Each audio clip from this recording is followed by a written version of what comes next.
Good afternoon, good morning, good evening, wherever you are. I'm Whelpcakes. You're tuned in to round 3 of the IMSA inaugural season with Box3 Motorsport. We're at Long Beach Street Circuit. We've got 45-minute sprint race today. Long Beach is a wonderful street circuit made popular in the IMSA and IndyCar series. And we're really looking forward to bringing 45-minute sprint action to you all at home. Already got the cars on track in the practice session. 7 minutes of practice time has already ticked down. We're getting ready for what I think is going to be a good race. Multi-class racing around Long Beach is challenging, no doubt. All right, all drivers, make sure you attend the driver's briefing in iRacing voice chat. I believe that I need to turn off, and apologies for everyone real quick. I'm going to go do that. Turn off voice chat because I had that enabled. So you're going to see a little bit of how the sausage is made, and I apologize for that. Let's go ahead and get sound. Enable voice chat. We'll shut that off so you guys don't have to deal with that. We'll also shut off spotter just in case. Apologies again. So yeah, Long Beach Street Circuit. An amazing track. I think it's going to be a really challenging race today. I really do. I think the temperatures were brought down a little bit from what the servers were posting with the configuration. So now we're dealing with an 18-degree ambient temperature, but I still think we're going to be dealing with like mid to high 30s on track temps. Because of the 45-minute sprint nature, I really feel like here, actually, let me go ahead and get switched over to the big feed so that you guys can see. I'll get my face out of the way so you can see a little bit more of the text. So again, that 18-degree ambient temperature, 55% humidity. We got cloudy temperatures and 3-kilometer winds here at Long Beach. Hey, Dad, how are you doing? Yeah, cool. Thanks, over vertical. I'm just going to go ahead and hopefully right-click and ban you. Looks like I can't ban from the overlay chat. Clear chat for non-moderators. Enable. Okay, cool. Sounds good. All right, thanks, Huff. If you want to turn off the 30-second slow mode, I've got a thing off to the side. I can see stuff pretty well. But anyway. So yeah, back to the points of interest for this race today. We've got some real key points we want to cover before we get into the practice session and follow some of the action on track. It's Long Beach, as Joey Lynn Palmer would say. It's a street circuit. You've always got to be paying attention when it's a street circuit. Track position is going to be key, especially with the multi-class nature of the IMSA series. GTP LMP2s. This is the second lowest pace differential we're going to see between these two cars this season. Given the tight, twisty nature of Long Beach as a track, it's just going to be a case where the pace differential between GTP and LMP is not really going to show itself. 70% tank capacity, which means the margins are very slim for some of the classes, particularly GTD, to potentially make it on a single tank. But again, fuel saving. It's going to cost you pace, so you need to do that risk-based calculus of you're going to pit for the fuel, and guarantee that you're going to make it home, and guarantee that you're going to be able to maintain good quality pace, or are you going to try and risk it for the biscuit and take it home on a single tank? Tire changes, 45-minute sprint race. A single tire set should be able to get you through the entire race. Towards the end, pace is going to drop off. But the key thing here is that we're looking at 3 to 4 laps before the tires are going to get into the window. So after a pit stop, a tire change is going to put you at a pace differential early on in the stint. But is it worth it to have the pace at the end of the race? We're going to have to wait and see.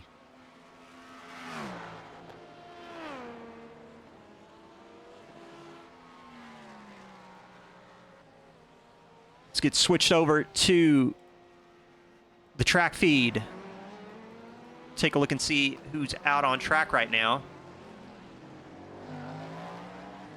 Do still have the scenic cam rolling. Let me get that switched off right there. We got chat be confused. What do you mean? What do you mean there, Alex? Tell me what you mean.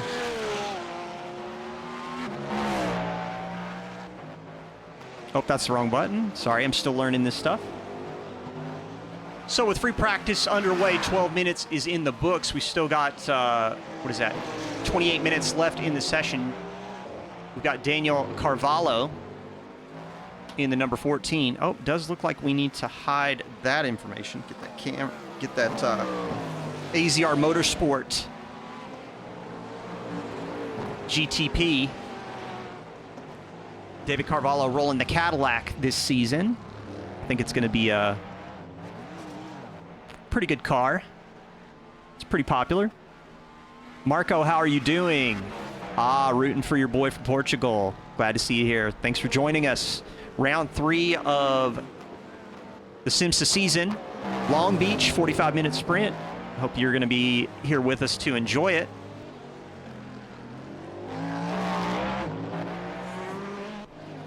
Again, track position is going to be such a struggle.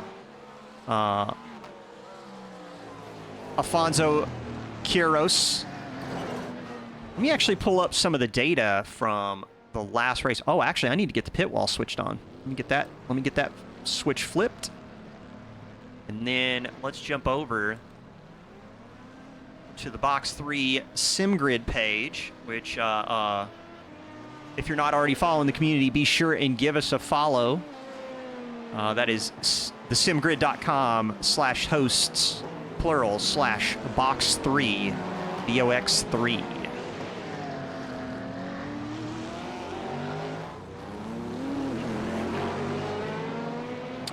Let's take a look at the current standings right now. I wanted to take a look at GTP.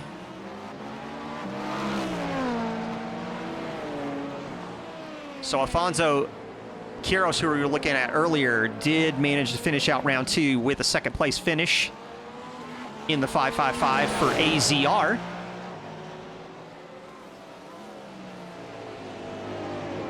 Currently third on timing and scoring, about 1.2 seconds off of Carvalho's pace. Carvalho on top of the GTP category after 2 rounds with 650 points in the Cadillac. And then we've got Alex Witt and Brandon Pfeiffer round out the top 3 in that category.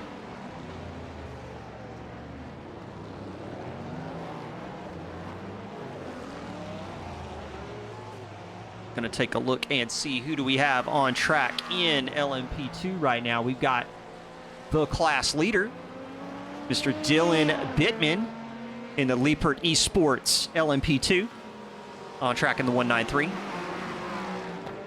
Dylan currently sitting on top of LMP2 with 700 points. That's an 80-point gap to the nearest competitor, Mr. Louis Ricard in the 96. Chris Turner's going to be a scratch for today, sitting third with 580 points. That's going to give, let's take a look, Dimitri Othwal potentially an opportunity, or Anthony Anderson, to shake things up. Dylan's going to pull off the track, take it back to the pits.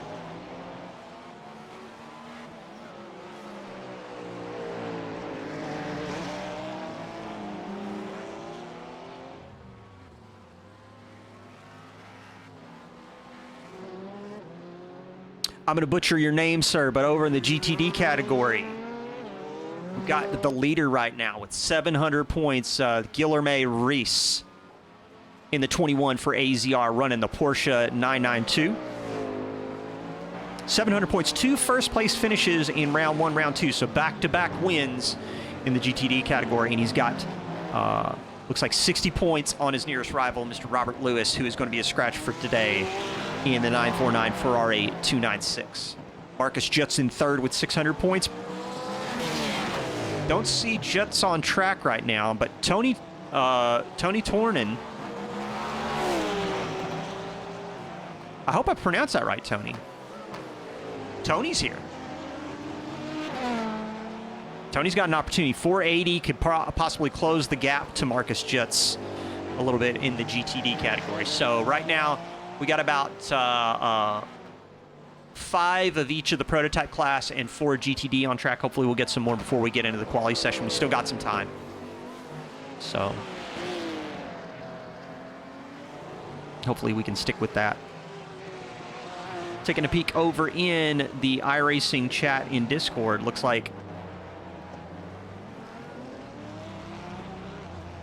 Oh yeah, they're going over start zone stuff.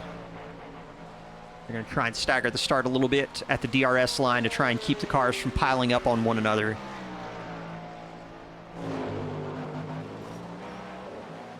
If you have any questions at all, be sure and post them in chat. Thanks so much for joining us.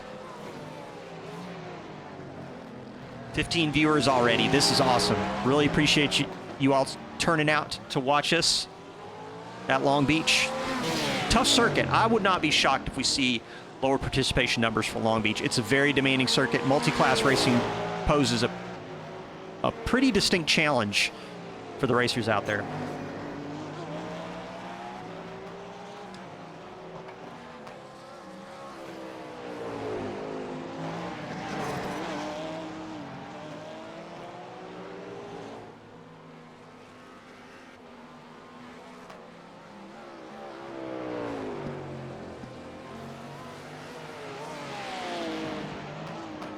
Going to go ahead and pull up that weather information again. 18 degrees C ambient temperature with that 55% humidity. We got 39 degrees down on the concrete, so it's going to be warm.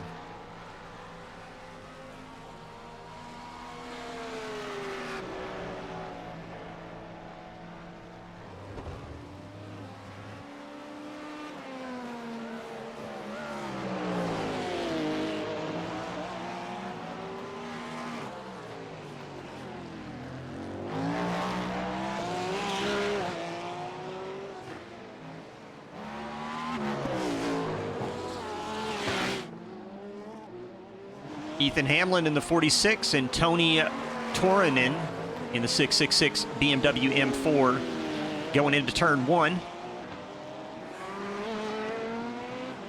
Let's pull up a little bit of the track map information here. Good old Long Beach.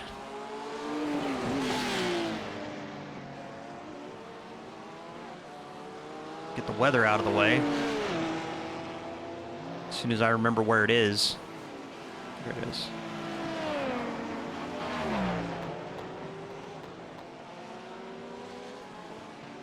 Hopefully sound levels are good. If somebody in chat would give me an indicator as to whether or not we're dealing with bad sound levels, I'd appreciate it.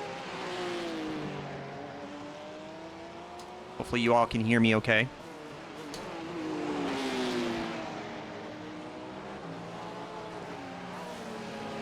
So again, Long Beach.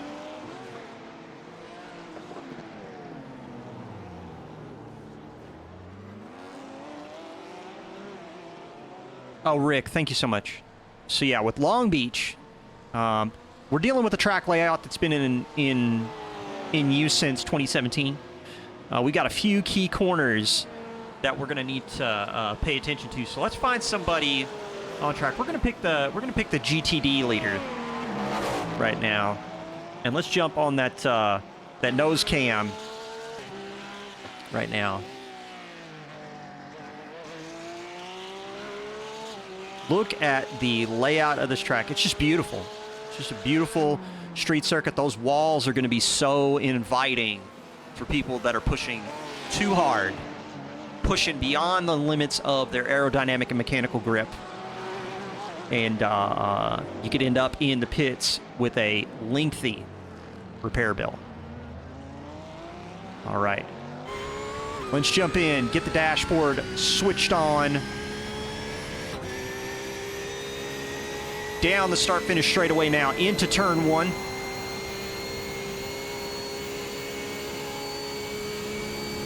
On the brakes, pit exit here is going to be so hard to monitor. Through Toyota, into the fountain section.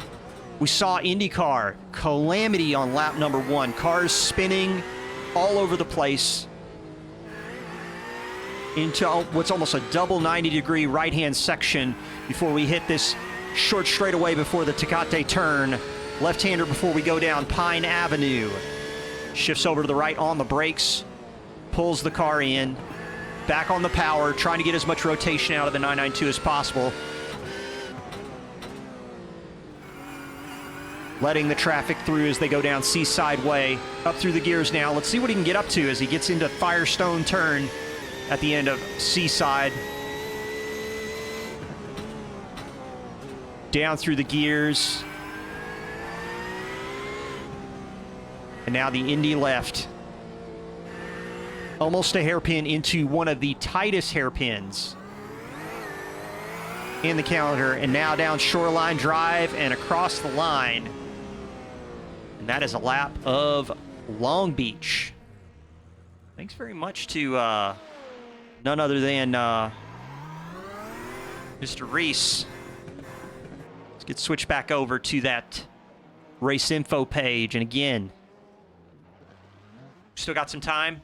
Less than half of free practice left before we jump into the qualifying session. Again, for the folks that are looking for some iRacing events to start to participate in, be sure and give Box3 a follow on the simgrid.com. We're going to be hopefully having some more events coming your way here soon. Also, really want to plug real quick, and I'll switch over to the B-roll real fast. Switch over to that, because I do want to highlight.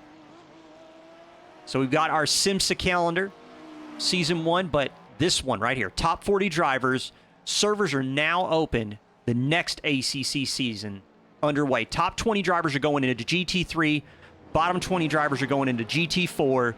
I think that is going to be a banger of a season, and we really hope to see you all there. Box 3 coming back to ACC after a hiatus, and I think this right here is going to be some amazing content. Shout out to Rapid Drivers Club for helping us with the qualifying. Again, some mad lads over there.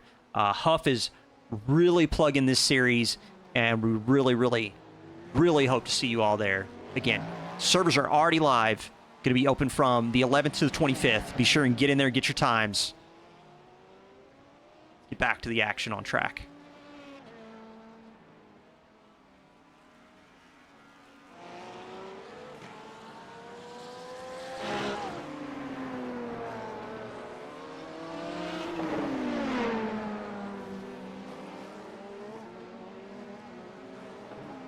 On board with Tony Torinen in the 666. Little bit of miscommunication maybe with an LMP2 that was overzealous on the inside. Huff, I really hope I hit you with a good plug on that one, man. I'm super excited for it. Hello. I've got you unmuted now, sir. Yeah, I'm super pumped for it. Pretty hyped. Looking forward to get back into some ACC content, man. We took a break for a while. It'd be nice to be back. Yeah, I really am looking forward to getting back into it after the hiatus. I think it's going to be a lot of fun. I just got a little stale. The game got a little bored. Everybody was kind of dry on content. It was just the same old on repeat. Yeah. Take a break away. You know, we got some exciting news. ACC dropped Nordschleife announcement, a week or so ago. So we see somebody crash into the wall there in practice. Luckily, it's now and not in the race. Indeed. Yeah, it's exciting, man. A little different format. You kind of touched on a little bit, but I'll go ahead and elaborate. 20 drivers in each car class, GT3, GT4. Looking to spice it up with the multi-class Pro-Am. You really see our faster drivers, which we've kind of considered putting the faster drivers in GT4 as well, because some of them are wanting to do GT4. So I told them I'm open. If we get enough, we'll see if we can split them up evenly. But definitely all about keeping it close for good racing. I'm super excited about it.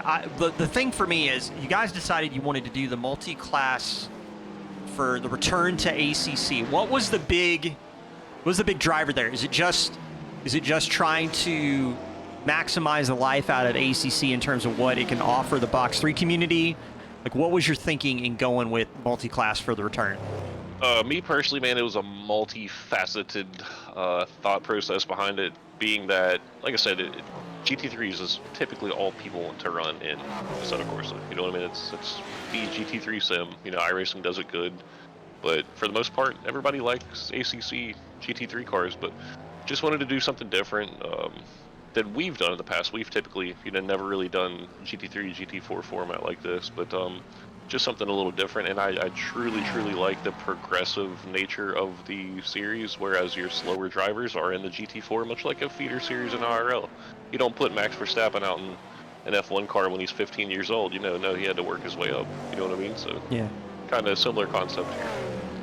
Yeah, I'm really hoping to see some really good participation from the GT4 class. I really think ACC does a good job honoring like the handling of those cars, and with the balance of performance update that we got in the 1.9 patch, I really think that if you've never taken the opportunity to try GT4, now is definitely the time to give it a shot. I think it's going to be a lot of fun. I'm really looking forward to watching that series.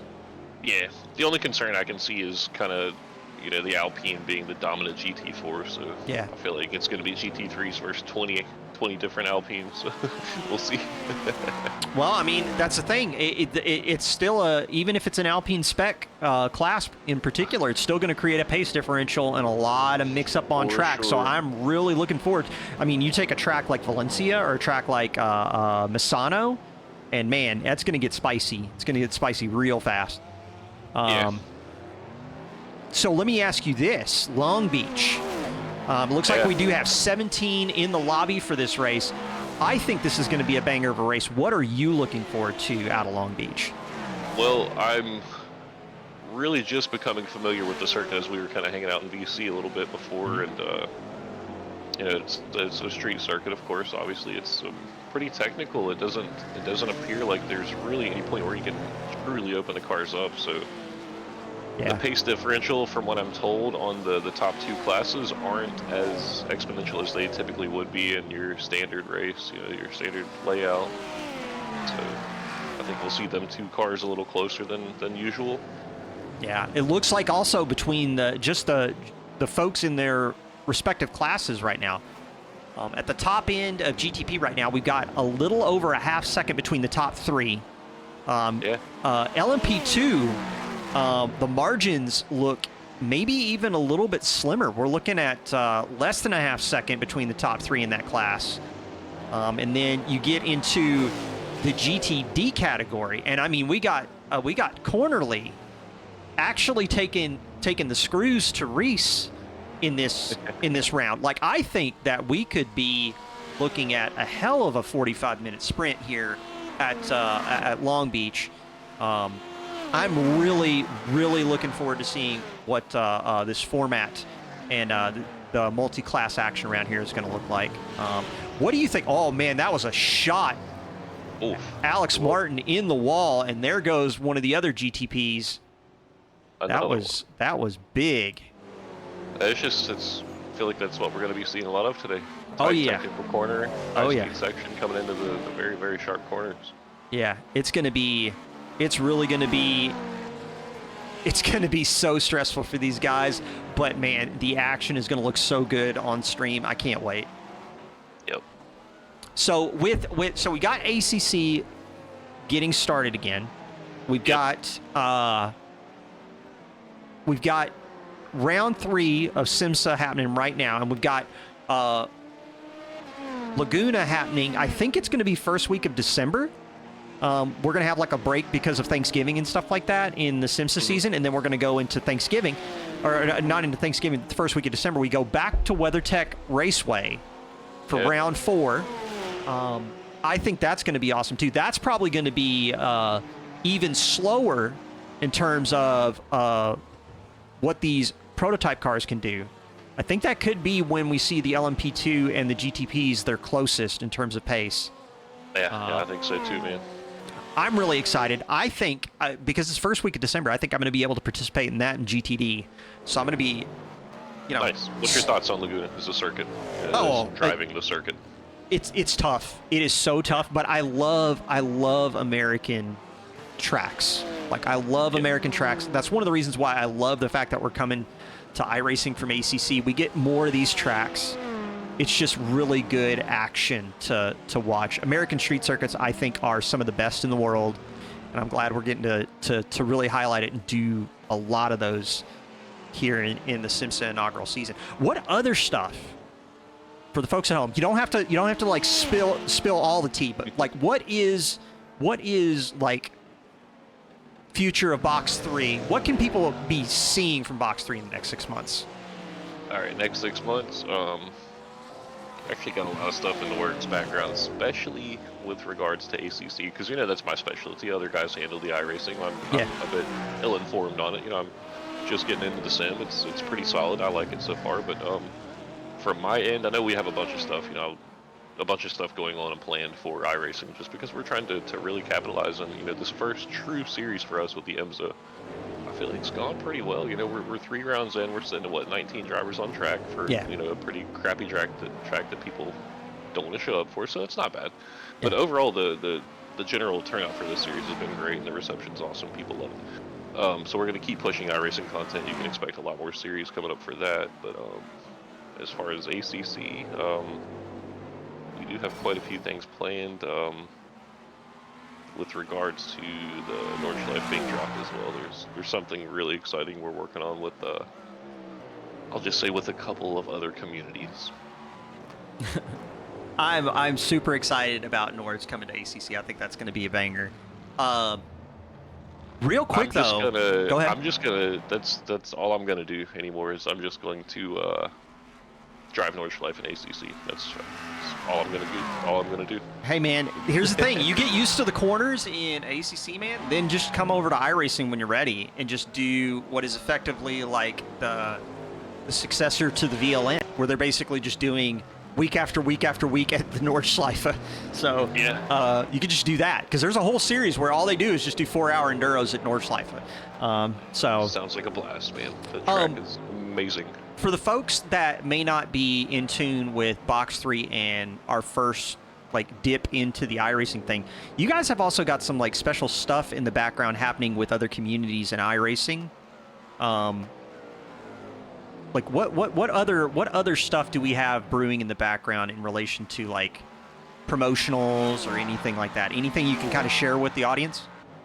As far as iRacing, like I said, I don't have a whole lot to do with that. Just because of my lack of knowledge on running the servers or even the community per se, because I'm just now getting into the sim, so I don't I know my limits. I know who I am. Gotcha. I'm not an iRacing manager, so makes sense. We have other people for that, but I know they've got a lot of stuff cooking. I do know that. Yeah, I'm super excited to see this race. What do you think of these track temperatures? They're going to be battling almost 40-degree temps on track as Brandon Pfeiffer just stuffs it into turn 1. Like a hardware failure, man. I don't think it was a hardware failure. I think that was just straight front lockup. Okay. Like that right there, that is textbook coming in hot. All right. But yeah, We've seen that quite a few times, man. A lot of people hitting some walls here. It's pretty tight. Yeah, let me tell you, like you take some of these prototype cars, especially because they don't have ABS going into turn 1. You can really catch yourself out. Lewis Rickard catching himself out. So right now we got Guilherme Costa Reis in the 21 right now. Back-to-back first place finishes so far. Right now sitting 4th in the GTD category. He's got, I want to say almost, I don't know, 7 tenths off the pace. I think he's going to have to figure something out or he's in trouble. Yeah, I think so. So what I'm seeing is surprising so far. What's that? Anderson leading Anderson. That class. Yeah, Over Dylan Bittman. And for somebody who complains incessantly about the difference between braking in ACC and iRacing, seems like he's got it on lock here at Long Beach. Yeah, I think so. He was actually just complaining about that earlier this morning. His Box3 Esports took part of the VCO Grand Nationals. Oh, tell us a little bit about that. They had some technical difficulties, I'll say that. Oh. Unfortunate. You know, they had a couple issues, but they said the pace was there, but just a couple of mistakes and a couple of unforced errors, I guess you could say. Yeah. They didn't have the best of races, so it's all right. You know, we'll come out and get them next round. But pretty solid team. I think they'll do quite well considering the competition that's in that series, man. It's top, and you know we're just a little community esports league, man. So little community. it's, Come on now. I mean, you know, it is what it is, dude. Yeah, I think you guys are finding your way. I think you guys are making some real big moves, and ever since getting to join you guys in the commentary booth, ever since getting to join the community and getting to know people and stuff like that, I really feel like you guys are making good smart decisions, and I really feel like you guys are making good smart community first decisions. That's what we're all about, man. We're not just we're not a racing league. We're a community of sim racers. You know what I mean? Let's so you know, the way I try to do content is based on community feedback. What do you guys want to run? You know, screw it. If you want to run M2s around Brands Hatch, let's do it. Don't you dare threaten me with a good time. That sounds amazing, though, don't it? It's a great series. The endurance race that I was so brokenhearted for that never came to pass was doing multi-class 24 hours at Imola, and I signed up in the M2. Like, I wanted to do that race so bad because I love the M2. Yeah, that race turned out to be pretty fantastic, though, overall. You're referring to the Apex 24 that we did? It was the Apex 24. I think you guys ended up yeah. making it not multi-class. I think that was the thing. Yeah, it's just due to the man. Like I said, you know, Kunos is trying to build a platform of, you know, multi-class racing, but people are just like, ugh, GT3s. Yeah. You know what I mean? Yeah. So, with all we've got to talk about, we're getting close to the end of free practice. I really don't know if we've got the tail of the tape in terms of true pace. I think I'm really interested to see if Reese in the 21's got something hiding in the GTD category. I really want to see Bittman and Anderson go at it, and then also I'm looking. We got Lewis back there as well, so don't sleep on Lewis. Oh no, Ricard, I'm not going to sleep on. Rapid. I'm not going to sleep on Ricard because he's just got the guy's got knowledge. So like and anybody with knowledge like that around a street circuit like Long Beach is dangerous because from a strategy perspective, if anybody's going to know which way the wind is blowing in terms of making a decision, I'm going to put my money down on Lewis. Oof. Yeah, that was a big spin. I'm betting that was a rear lockup under braking. Yeah, I'm seeing a really lot of that, man. You're seeing a lot of. I'm really sweating people going down Seaside Drive towards the Firestone corner here at the end. I think when we get these classes coming together, like right before these double hairpins, it's going to be dramatic. Look at this. Well, fortunately, there's separate qualifications, so that'll allow them to not hit each other like that while they're actually qualifying. And Indeed. I think they've got a little special restart procedure on yellow flags, and it seems like we're going to be seeing a lot of those today. So hopefully they abide by the procedure. That is going to be interesting. And with that, I believe we're going to switch over to qualifying. I'm going to pull up the race info real quick. But yeah, we've got a 45-minute sprint for round 3 at Long Beach. Qualifying is underway. I believe GTDs go out first. So with that, let's get this information out of the way and pull up that qualifying mode. I need to figure out why for driver details it will not default to not showing picture. Got to figure that out. At least you get a little pop-up of their mug if they have one. Killian. Oh yeah, one, yeah, so. but I mean, also, I don't want it to like pop up with like their name, address, and like what their birthday is and all that fun stuff. Yep. So, but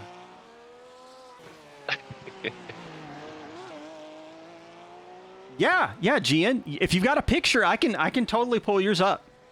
I can pull yours up. Just got to be, make sure that it's family friendly because this is a family show. So we've got qualifying getting started here, Huff. We got the GTDs out on track. No time for anybody right now. They're on their outlap getting established. They get, what, 10 minutes apiece? If I remember correctly? Yeah, I believe that's how it goes. 10 minutes. Yeah. So 10 minutes with the GTDs out on track. And by the time the GTPs get on track for their session, we should see some significant rubbering in of the track. So the GTP should be kind of in prime conditions. No complaints. You got no excuses. So let's go ahead and get some of the driver information pulled up here. I think I can get that pulled up. Maybe I can. I don't know. Maybe not. I'm still learning this SDK stuff. Yeah, it's fancy. We were playing with it last night a bit, and dude, I really rock with it. A lot of stuff you can do. And here we go. We're getting sector times in for Reese in the 21 for AZR. This dude has been absolutely rapid in the 992. Looked like he was struggling a little bit in the in free practice, but purple in sector 1, we don't really have times yet, so this is kind of all meaningless stuff. But I'm very interested to see what Reese can do. What do you think of the stream so far with the iRacing stuff? Because for me, this has been so much fun to get to build. Yeah, dude, I like it. It's a lot more you can do with it compared to the tools that we're given in other games. Yeah. I mean, don't get me wrong, man. The ACC TV guys have been good to us. Oh, yeah. They got a good product, but man, I really wish we had tools of this quality in ACC. I would just die. I can see the Phil data nerd already coming out. Oh, yes. Like, if people could see right now, I'm sitting in the rig. I'm sitting in the rig for the people that don't know, so I'm not at the desk. So, but You need them screens. You need that real estate. oh yeah, I got the ultra wide. I've got the timing app. I've got Discord. I've got Twitch chat. I've got OBS. Like, I'm set. Ruben Carpato in the 222 smashing Reese's time in sector 1. And Ruben was one of the ones that was moving faster than Reese. So was Killian Cornerly in the 73. Killian Cornerly was actually, I believe, top of the list. Yeah, I think so. But like we said, that was during free practice. I'm not sure if guys were actually putting in their best effort. Well, Reese is already striking back. He did go purple in sector 1, but did not improve his time at all in sector 2. Ruben Carpato in the 222, just kind of like setting personal best as he goes through the 4 sectors here at Long Beach. Yeah, the Delta overlay in the quali setup, Maddie, is absolutely bonkers good. So showing Reese again, purple sector 3, right? Yep. So yeah, Ruben, that's pretty sweet. Ruben Carpato with a 120.54, top of the list, top speed for Ruben, by the way, in the 992, 252 Ks around here. Okay. That's moving. Oh, look at that, a 19.1 from Reese right now. There we go. That right there was what I was waiting to see. And look at Ruben, purple in sector 1. We got ourselves a banger in GT3. Yeah, I'm looking for Tony and Reese to step it up again as well. And then of course we had Killian. I think he looked pretty sharp in practice as well. So it's gonna be scrappy back here, Phil. I mean, this may be where I'm keeping the camera most of the race. I don't know about you, but this right here looks like this is going to shape up to be a spicy fight. Killian Cornerly needed to reset and dove back to the pits, heading back out on an outlap right now. But again, Reese, purple sector 1, purple sector 2. He's getting his tires in the window. Sector 3 seems to be a little sketch, but let's see what he can do in the low-speed section. Been good so far, looking to keep that pole. Here's a question I got for you, Phil. You may be able to answer this with your little more experience in iRacing. Okay, so we got 10 minutes of quali. That Yep. We're sitting roughly a minute 20 laps here. Is it beneficial for them guys to take enough fuel just to go out and have 10 minutes of quali, or are they 5 minutes of fuel and then back in and then set another hot lap or two? You know what I mean? What do you think the play is here? I think a reset is only required if you have a spin, scuff the tires, or actually have contact. Because again, I mean, we got some real fast boys in this lobby for sure. I mean, the I rating on them. I mean, yeah. come on. I mean, it is bonkers. The skill level that we've got in some of these folks. But the thing is, for me personally, I feel like the average sim racer, you're gonna want to go fuel enough to do all your laps in that 10-minute shot, and you're gonna try and go conservative at the start. You want to get the banker in. You want to get on the board so that you're not left wondering what could have been if you push too hard. But yeah, you're going to want to get that banker established, and then you're going to want to start building up your lap times. You're going to try and aim for maybe getting 4 flyers before you need to bring it into the pits. Is there an ideal window for your tires? Because I know in ACC, typically on a quali set, like your second full lap will really be your optimal tire lap. So unfortunately, for the way the tire model behaves in iRacing, they're probably not going to get into the window until their last flyer. Okay. That's just the way it is in iRacing. But when it comes to the iRacing tire model, the answer is pressures as low as you can go. And some people probably are going to just bottom it out in the settings. Because the mechanical grip in iRacing, in my opinion, really doesn't hold a candle to the model in ACC. We're talking bottom tire pressures, maximum camber. I mean, just absolute, just like there. It almost feels like when I look at the setups, there's only one way to drive cars, and that's no pressure, full camber, and go. I'm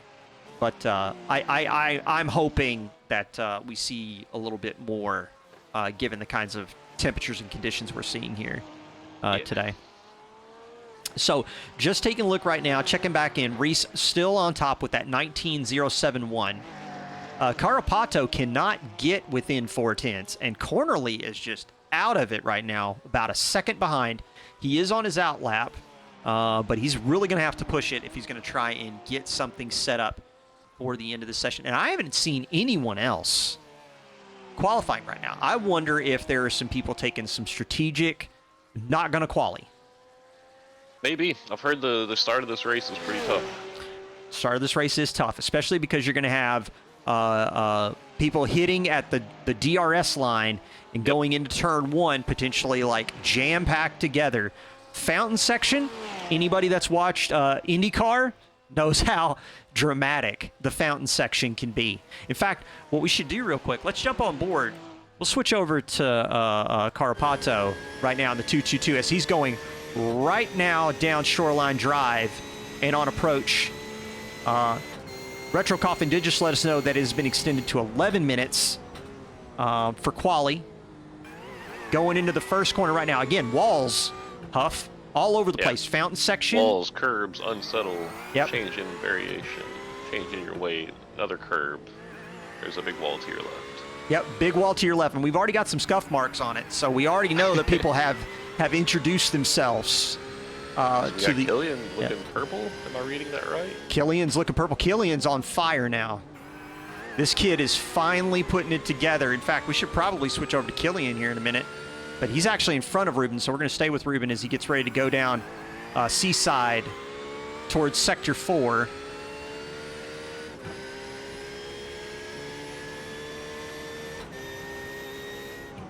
Killian Green in Sector 3. I think Killian might have a shot.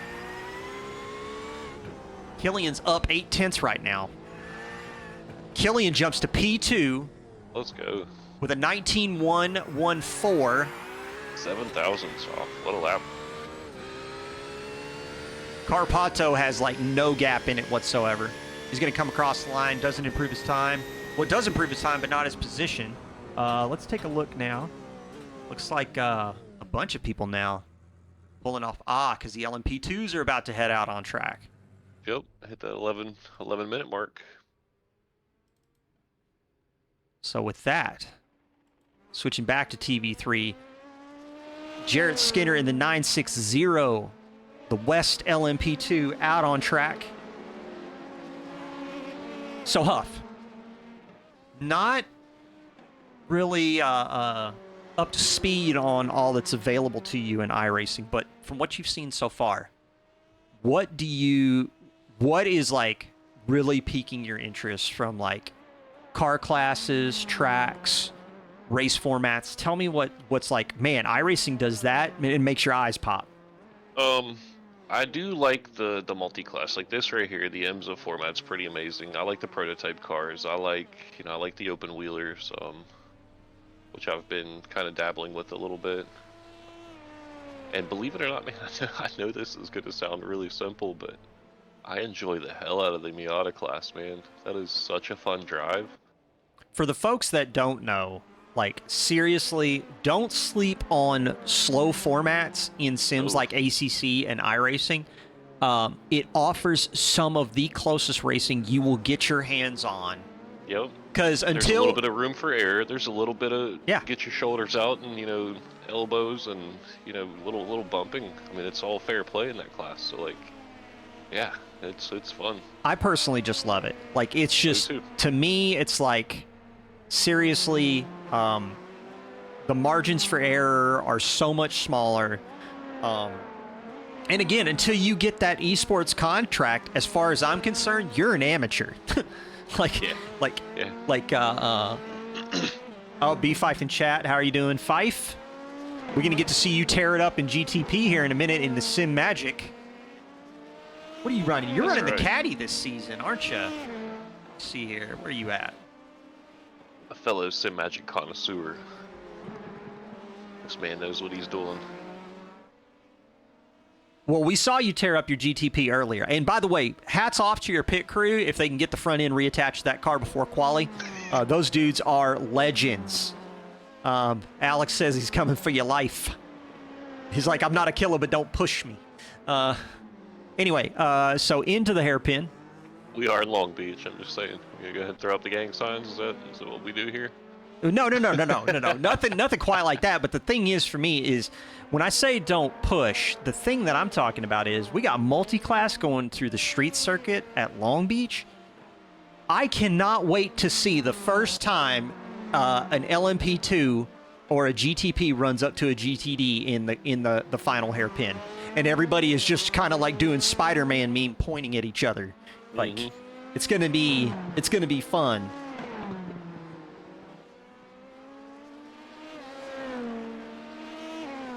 Yeah, just look how tight they run to the wall in that section there. Oh, for sure. Very, very technical, I guess. Yeah. Yeah, Sector 2 is really tight, but Sector 4 in particular, like once we go through the Firestone section and into the Indy left hand, it's going to be super tight.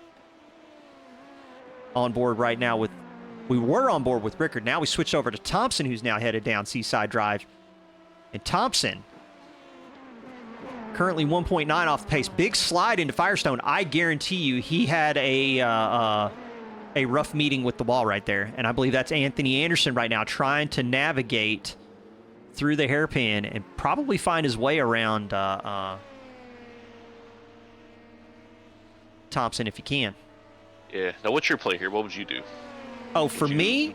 For me, I would this lap and get some room, or would you try to go ahead and shoot for the overtake like he did? No, so that's track position is key, and the thing is, the move that that Thompson just did, in my opinion, perfect. Just get yourself some space, get reset, get behind Ando, let him, go off into the sunset and set his lap times, and try and set the most consistent thing that you can bring to the table. In fact, let's pull up the track position right now for the people at home. We're focused in on Mr. Anthony Anderson, who's currently 9/10 back as he gets ready to line up on Seaside. Here, actually, we're going to switch over to him real quick. Let's get that roll bar camera up. Now, I just love this track, and I love when you get some of these internal cockpit shots of some of these prototypes, because you really get a feel for how the visibility for the driver is very limited. And I don't care if you're running VR. I don't care if you're running triples. Like, I'm claustrophobic just looking at it. yeah, lack of visibility is real. Yeah. And And you Anderson, can just see the movement of the car as well, and just Yeah. the bumpiness of the circuit, and how much action you see on the curb. Dad, I do not believe the feed has locked up. So maybe refresh your browser. Into turn 1, Anthony Anderson's got to get with it right now because Bittman's got him licked by 9/10 right now. Margins contrary are to what we saw in practice, I mean, we were surprised that Anderson had quite the jump on Dylan. So purple in sector 1 for Anthony Anderson. Let's actually let's get the dashboard pulled up. Can we see a little bit of the gearing information from Mr. Anderson?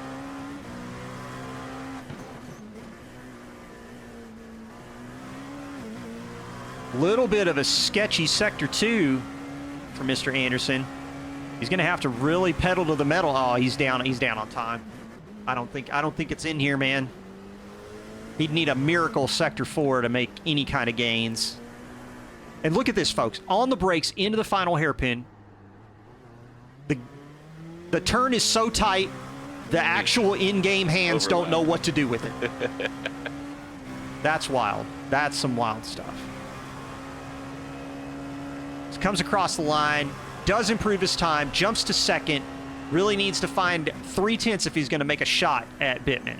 That's Mr. Anthony Anderson. I did hear a little bit of a crunch there on the curb.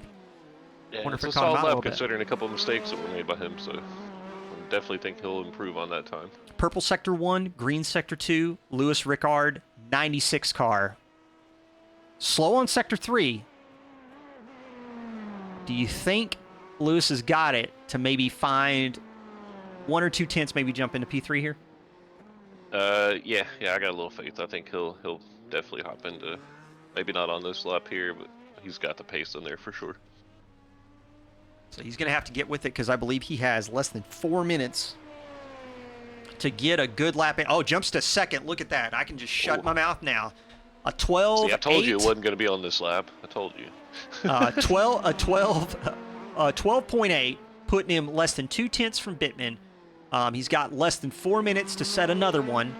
Anthony Anderson's just yellow across the board. Anthony Anderson doesn't have anything to offer right now. Jared Skinner, however, was green sector 2, sector 3, exiting the hairpin right now. Pedal to the metal. Let's see what he can do. Down, Good exit. yep, down shoreline drive. Let's see what he can do. Looks like he did update his time, but did not update his position. Still sitting 1.2 back from Bittman. Bittman right now sitting on a 12.638. We've got some really, really interesting action right here in LMP2. Again, top 3, we were talking before when we were in free practice. The margins between top 3 were pretty slim. Yeah. It looks like it's going to hold that way potentially through qualifying. And then we it get seems to like the we have GTB. 2 different classes out here. You know what I mean? Yeah. Top 3 and bottom 3. Yeah. We're scrapping. So again, everybody, just want to remind you, if you're not following the Box3 community on SimGrid, simgrid.com, go search for Box3, BOX the number 3, and check out what we've got on offer here. Again, to plug the ACC upcoming season, the return of Box3 to ACC after the hiatus. We've got multi-class racing, top 20 drivers, GT3, bottom 20 drivers, GT4. Qualification servers are open until the 25th of November. If you're very interested in participating in some really good multi-class action, be sure and check it out. Seriously, don't sleep on it.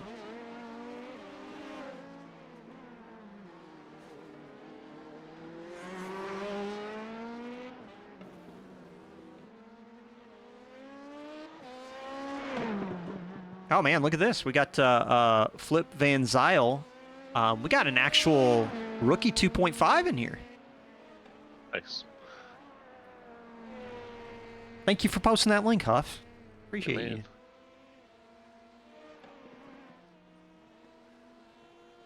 So do you think this guy's actual rookie, or is this an alt Smurf account? Because I've noticed you see that a lot in iRacing. I think Flip is new. Mm-hmm. Like I think he's coming to grips with the sim, and I think before too long he's going to be putting in some times that he'll be happy with. But just looking at results, 10th place finish in round 1 looks like was a scratch for round 2. But again, just getting used to it. Like Yeah, 19, it's all about seat time, man. For sure. it is all about seat time. But the thing is, like in terms of like actual like placement in SimGrid land, SimGrid Elo, I mean he's not even far off of Chris Turner, who's sitting in 3rd right now in terms of Elo. So for the folks at home, it like put in the time, get used to the sim, get used to the car. Jumping into LMP2 for your first series, that's brave. No ABS. It's a tough ask, man. I didn't do it for that reason. Because I didn't want to get, like, frustrated, like, steered away, be like, oh, I'm horrible at this game, I suck. So, and then not play it. So I've really tried to take that crawl and progress. Looks like we are getting ready for the GTPs to head out on track. We got Rob Kesar, Flip Van Zyl going to set their times, but it doesn't look right now that they're going to make any mega improvements. And then we're going to have the final class on track, the Fast Boys, the GTPs. We got a absolute gaggle of caddies, man. We got 6 caddies in the field. We got 1 Porsche, 1 we do have an Acura as well, Ethan Hamlet. I think he's the solo Acura. I like it. Run different stuff. Absolutely, man. Absolutely. And here they go. Out on track. Look at... I just love the scenic shots here at Long Beach. Don't you wish we had more tracks like this in ACC? Like that, we got some good tracks, no question. But man, I really wish we had more American street circuits in ACC. Yep. Hey, I'm a happy camper. We have Nordschleife coming, so yeah. What more could we ask for? It was the meatiest thing of ACC community for the longest time, and then they actually did it.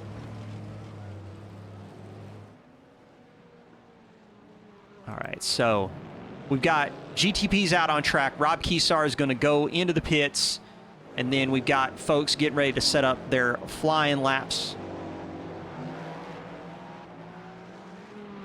Rob Kesar is still out on track. Hopefully, Rob knows he's supposed to go in after 22. But Alex Witt, look at that face. That's hilarious. Oh, man. In the target, 594.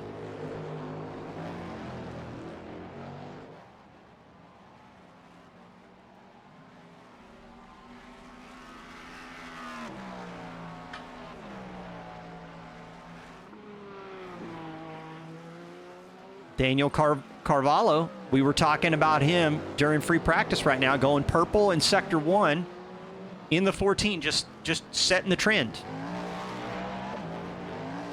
From Portugal, in the Cadillac. Camera right now doesn't know. Here, in my opinion. Camera right now does not know what to do. There's too many cars that are doing exciting things for it to pay attention to one thing. So what we might do is we might tune in with our very own Mr. Brandon Pfeiffer in the 22 Sim Magic. Dolan, I threw away 0.3 of a second. Well, man, don't sweat it. I mean, you got a 45-minute sprint race to figure out how to make up for that. But yeah, good luck to you, sir, on that one. Let's get the roll bar set up. Now look at that, Huff. Isn't that making you claustrophobic? It is, man. It really is. Let's get those driver inputs pulled in. Let's watch Fife do his magic as he goes down shoreline. And the link I put in Twitch chat there, that's directly to Brandon's stream. So go check out Box3's very Neil's at home. He does. He really does. He really does. It's look insane, like man. Niels. It's awesome. He's a really good driver. It's nice to see him jump into iRacing. You know, he's just got a PC not that long ago, so he's already figured it out,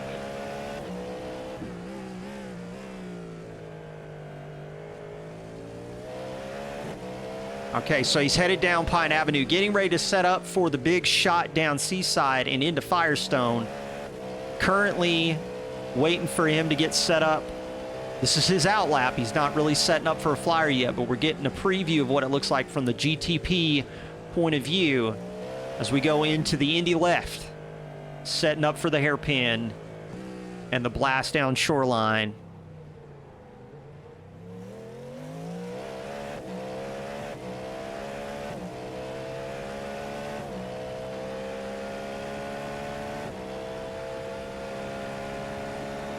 Actually, he does set a time. I didn't see him actually having a time set, but he jumps to 5th on the list with the 11.975.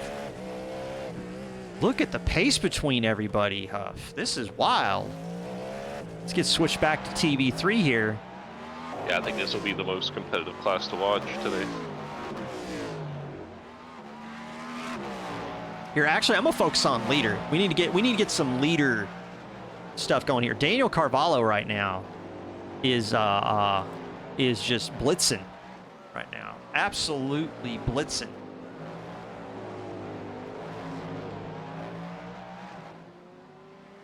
A bit more focus on LMP2s, Dolan. I'll try and make that happen for you, man. I have so much more control over the camera this time. I'm really looking forward to seeing if I can really put on a good show from the broadcast perspective. Yeah. But It's looking good so far, Phil. And Molson was on this as well, and I think you guys as a team will figure it out. We'll really get it out in. But I mean, it's amazing so far. I love it. So Fife Retro Coffin, not finding anything really in it right now, but Alex Witt, who dominated at Daytona, coming across the line. Purple in Sector 4. A 110.489, though, is only good enough for third. Pretty tight at the top. And I'll look for the for the bottom 4 drivers to really improve on that as well. So I think we'll be tighter by the time this all finishes up here in about 7 minutes. Look at this guy, though. Purple Sector 1, Purple Sector 3. Did you say he's got a target on his back today? I think so. I think nobody's safe right now. I think the tight nature of Long Beach, the walls are too tall, the track is too narrow, the cars, they're too different. It's going to be a brawl. Carvalho to the top, 109.8. Eesh.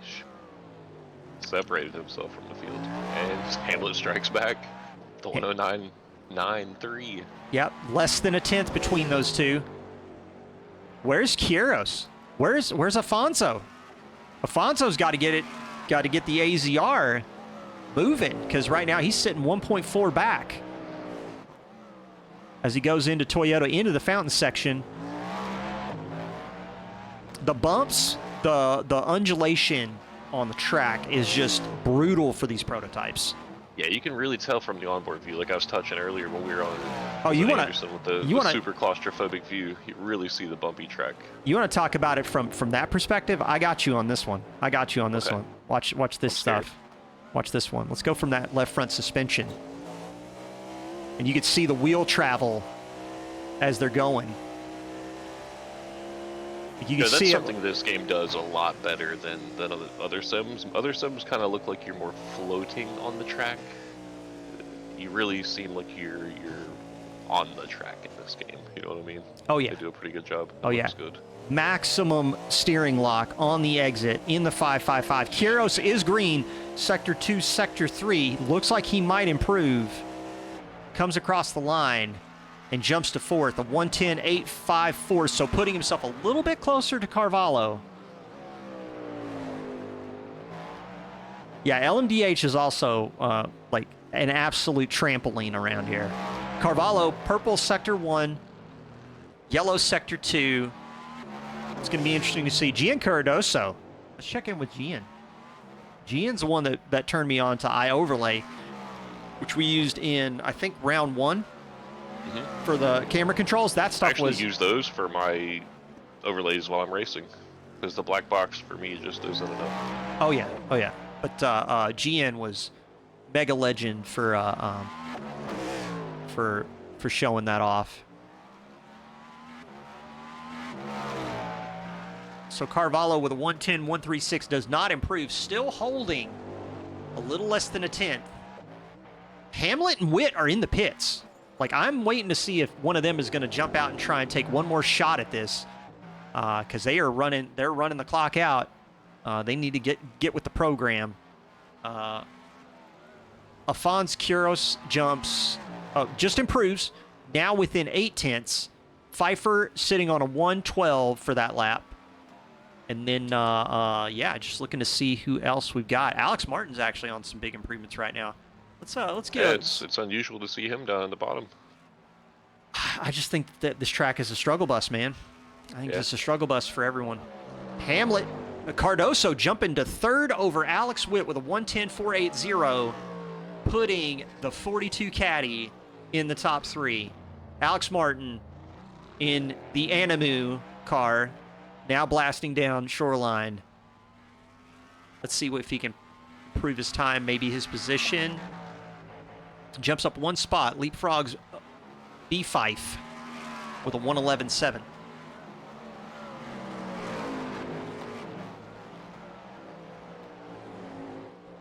I just realized Witt sitting in P4 there. He's got a 5.1 KI rating. Yeah. Sitting in P4. Yep. So. Yep. Definitely shows you the kind of track we're dealing with today. Yep. It is. It's a tough one. It's a tough one. The temperatures, again, let's pull up that weather. Let's pull up that weather and take a peek at how the track has progressed. We got 19 degrees ambient temperature, 53% humidity, 38 degrees on track, cloudy temperatures, or cloudy skies. I think the track temp is just right at the limit of what these cars are going to be able to handle for a single set for a 45-minute race. Because, like we were talking about before, points of interest. Mm-hmm. Are people going to do the tire swap at the pit stop if they take a pit stop?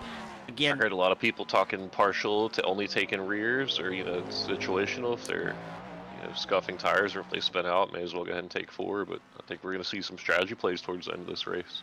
The thing that they're really going to have to think about, though, is that once you make that swap, like, you got at least 3 or 4 laps before those tires are going to be doing anything close to what you were doing on the old set in terms of lap times. So is it worth it?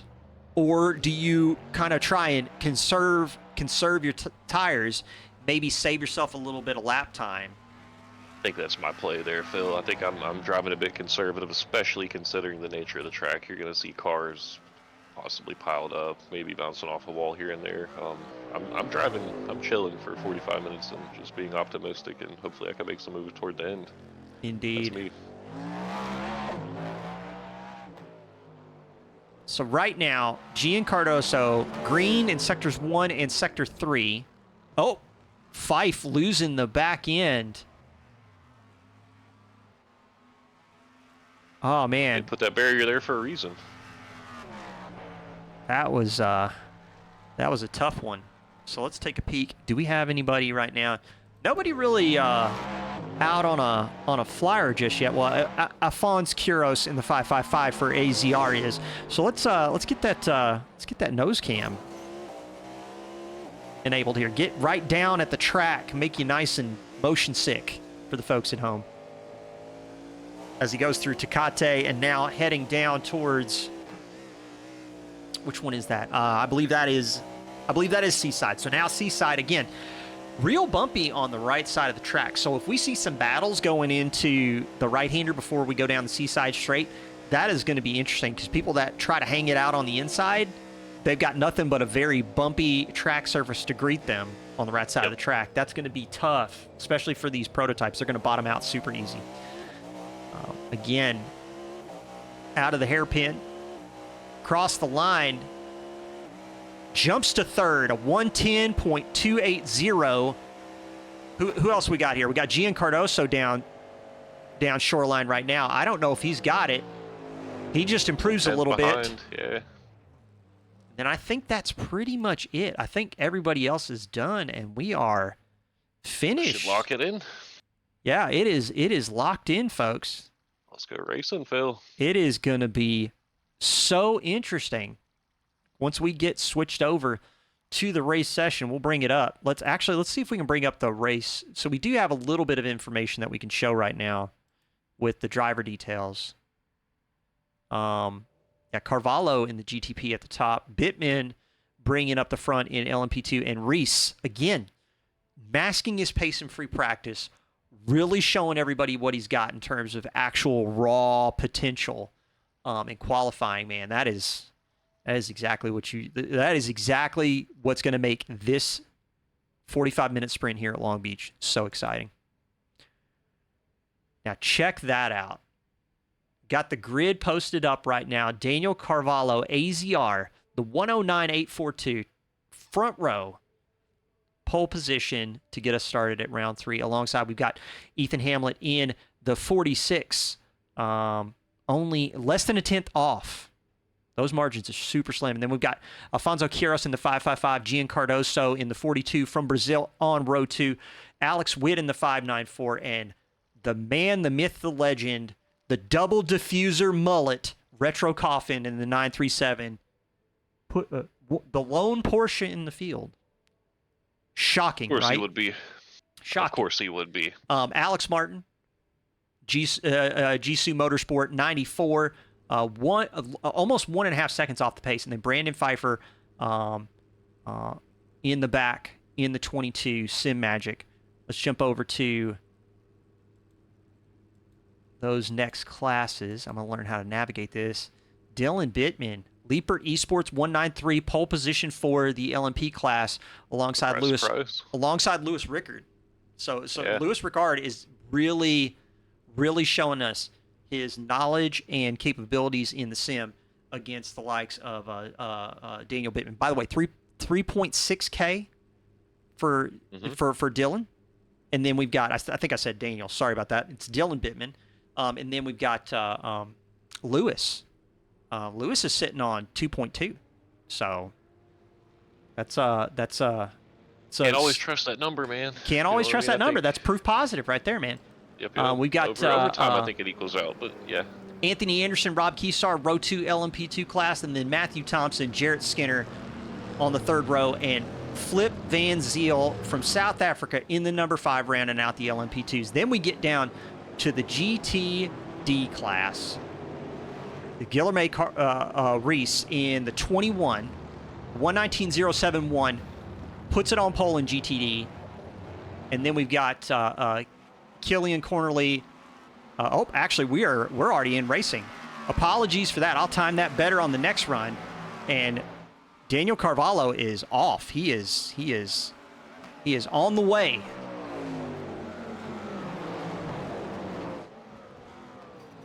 Switch over to the LMPs. I did hear a bit of a crunch. Looks like we've got massive crashes in the GTP class. I don't know if that's going to result in yellow flag getting popped or not. No, they are running. They are running down to turn 1 right now, and there is a massive wreck. We've got jumps to the pits for Alfonso Quiros and Alex Martin. LMP2 is getting ready to go into Toyota right now. Massive crash. We'll go take a look at that here in a minute. So they're off and away. We've got the GTD cars now crossing the line, and we've got race in the 21.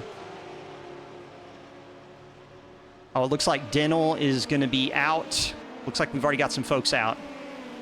We've got Quiros and Martin in the pits. Pfeiffer's still out on track. GTD cars look like they are, looks like they're making it. So Martin on the pit exit. Quiros is still in the pits.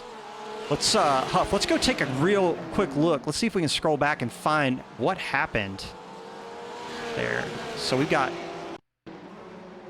Rob Keysar right here. Let's actually hit the blimp cam and see if we can understand what happened here. Oh, a little bit of a rear end there. Yeah. I think that was just like Had to slow Been a down. little bit too cautious, you know what I mean? Maybe, yeah. Then we go to. Nothing wrong with that though.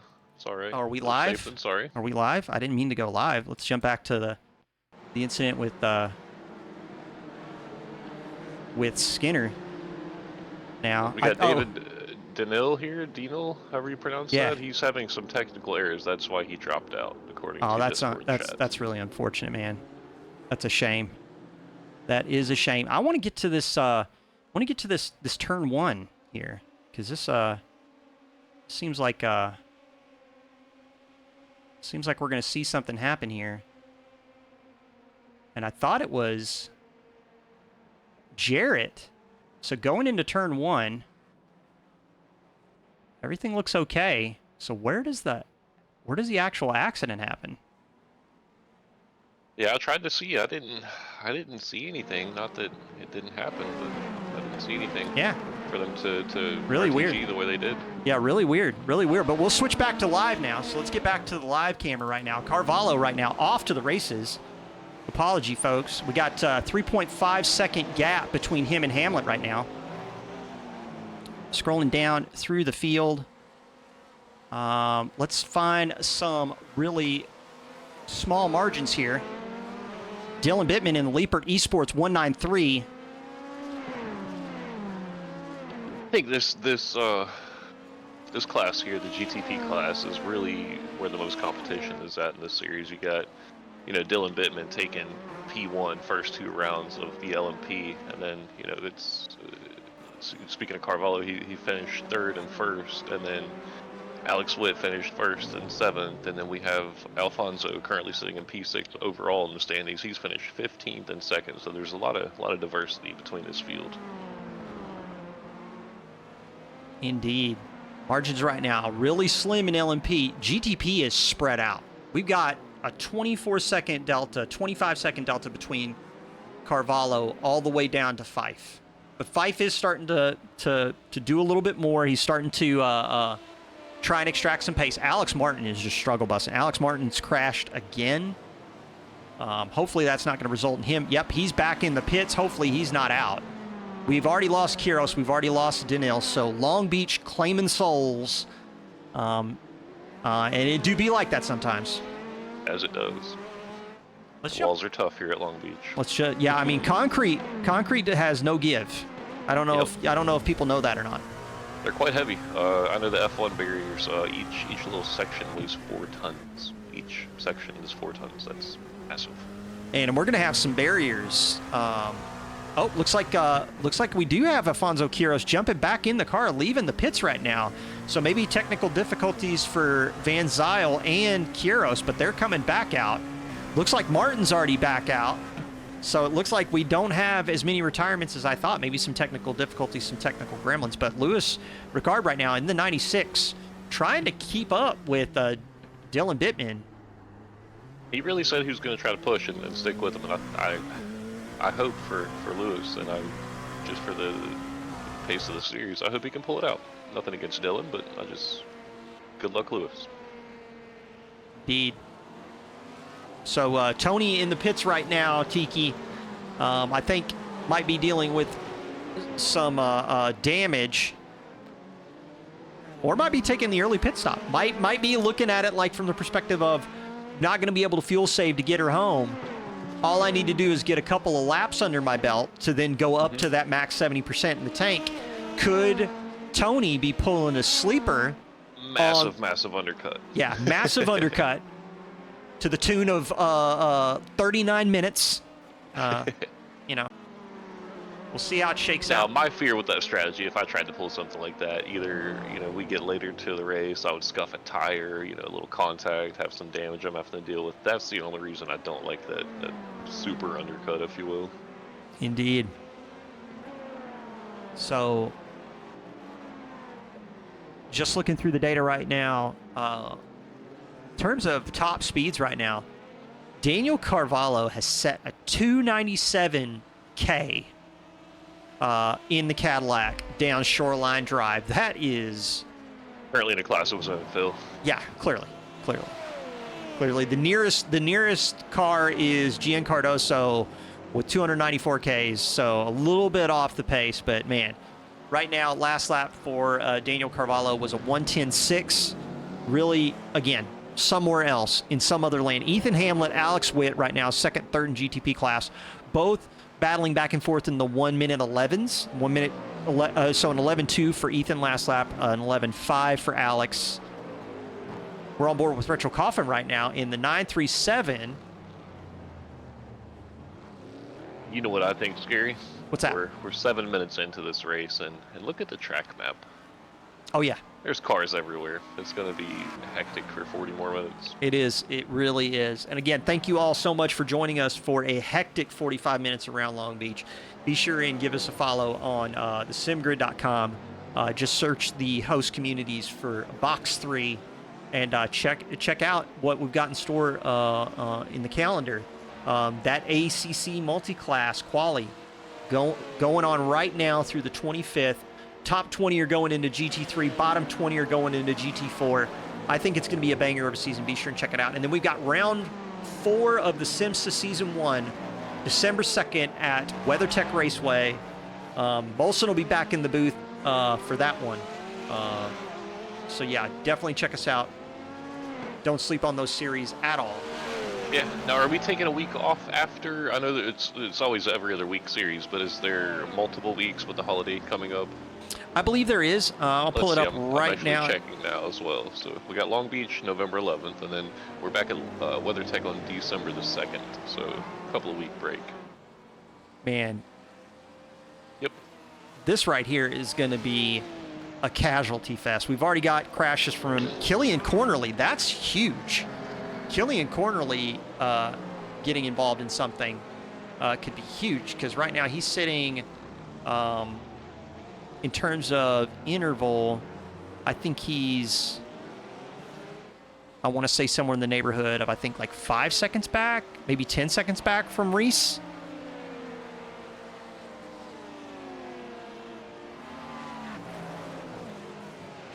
So Dylan already sneaking around some lap traffic. Let's check in with the GTD category right now. Ruben Carapato trying to chase down Guilherme Reese in the 21, but currently sitting about, I want to say, 5 seconds back, about 5.4 back, I think. Here, let's actually pull up the battle box. We'll find that out if I just start using some of these overlays to tell the tale, Huff. Look at this stuff. So we got the relative pulled up. What's the actual time delta, though? Curious about that. So right now, holding about a 5-second gap on Cornerly. Well, let's take a look at it in relation to Reese. Again, 5.3 seconds between Carapato and Reese. The two AZR cars been dominant in GTD this whole season.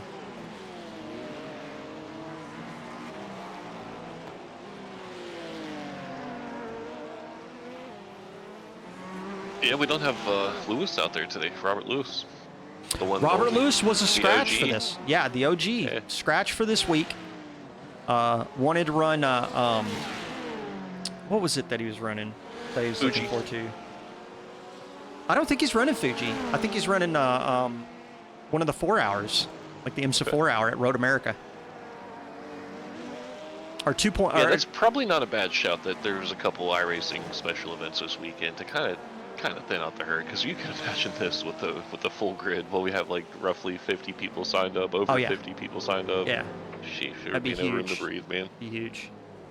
So Lewis right now dealing with some GTP traffic as it moves through the LMP2 field. Again, big points of interest I want to highlight for folks. We've got 70% tank capacity, so we are probably going to see some pit stops from a majority of the field. I really wonder if anybody's going to try and fuel save it in GTD category to try and make it happen. Is there a required pit stop for this race, Phil? I don't believe there is. I don't think there's a required pit stop at all. I think it's can you make it a 70% tank or not? Which I think with GTD, it's like the margins are so slim. And with, you know, the fact that those cars have traction control and stuff like that, it's really easy to burn through your tank if you got the car constantly doing interrupts. So, Jared Skinner in the liquid death. West LMP2 moving through GTD traffic right now. I believe that's race leader. That's a pretty good looking livery from him. Yeah. I like that. It looks like Thompson as well. Matty Thompson trying to keep up with Jared Skinner in the LMP2 category.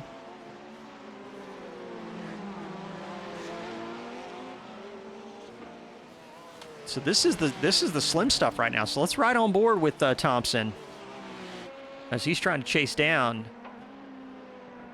Jared Skinner.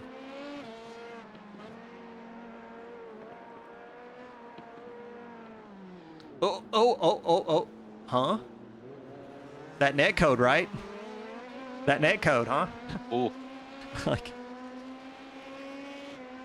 hopefully that was a 0x. Yep. I saw nothing. Alex Witt in the pit lane. Wonder if that's an early stop, maybe an undercut. I don't see any information one way or the other that Alex Witt had an accident on track. He had passed Daniel Carvalho for P2. Daniel Carvalho goes into the pits. Just taking a look at pit stop times. Let's take a look and see if I can get those pit times pulled up right now. Can I see the pit stop times? Oh, that's got to be a thing. They have everything in the software. Oh, they do. They do. For me, it's like, am I smart enough to know how to operate it? Yeah. So we got pit lane times. We've got an actual pit box time of 10.73 seconds. That is definitely a splash and dash for Carvalho. 11.93 for Alex Witt. That is definitely a splash and dash for him as well. So a grand total of a pit lane travel delta of, what is that looking like? Less than 1.5 seconds. Alfonso Quiros in the wall potentially again. Let's see if we can pull that up on instant replay. Let's get the TV2 cam pulled up and take a look and see what happened here. Alfonso in the 555 AZR. Oh, just the back end locks up. Manages to keep it out of the wall. Those tires are going to be upset, though. Yeah. Good on him, though, for keeping it from getting too crazy, right? Back to live now. Matt Thompson again trying to chase down Jarrett Skinner. He's got some GTP traffic on approach before they hit Seaside. He's just going to stay to the inside and let that car go.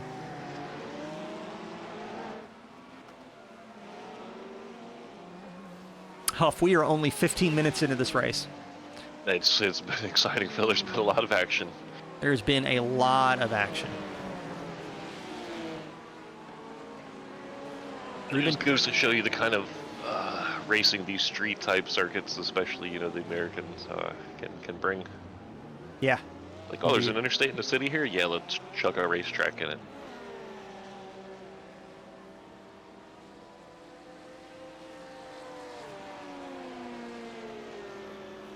Yeah, somebody else diving into the pits here.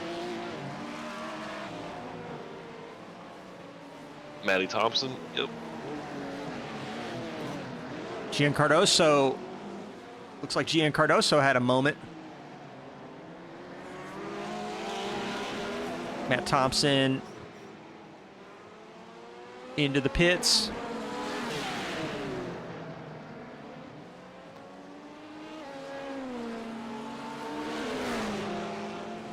Retro Coffin navigating through this GTD field. Yeah, Retro looking good out there. The AZR boys are nose to tail. Let's switch over to, there's Carpato. Oh, and that's Killian Cornerly right behind him. Oh, now that's what I'm talking about. Let's get on board with Killian. This right here is going to be spicy as they go into Firestone now, over the curbing on the inside.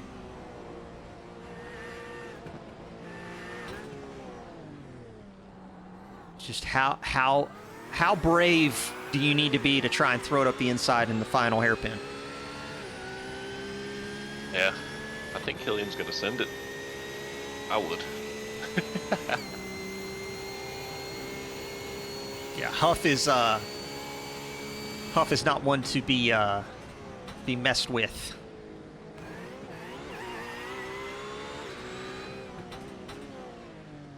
Into this found He's section. got the pace. He's just looking for an opportunity.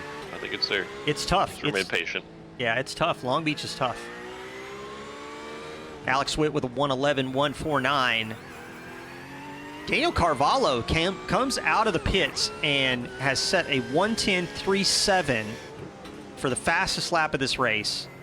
Has some monster pace right now. Retro Coffin has crashed. Oh no. Oh no. Did we lose the double diffuser in the process? Let's find out.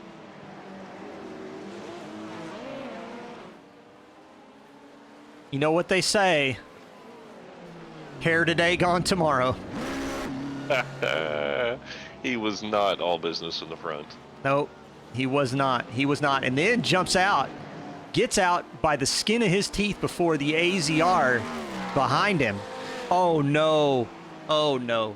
Huff. Disaster. Disaster. What has happened to Anthony Anderson? In the 16. Anthony, don't do this to me. Anthony.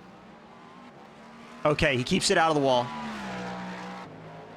And then he Austin Powers in the middle of the road, lights the rear tires up, does get back up to speed, manages to keep it out of the wall, though.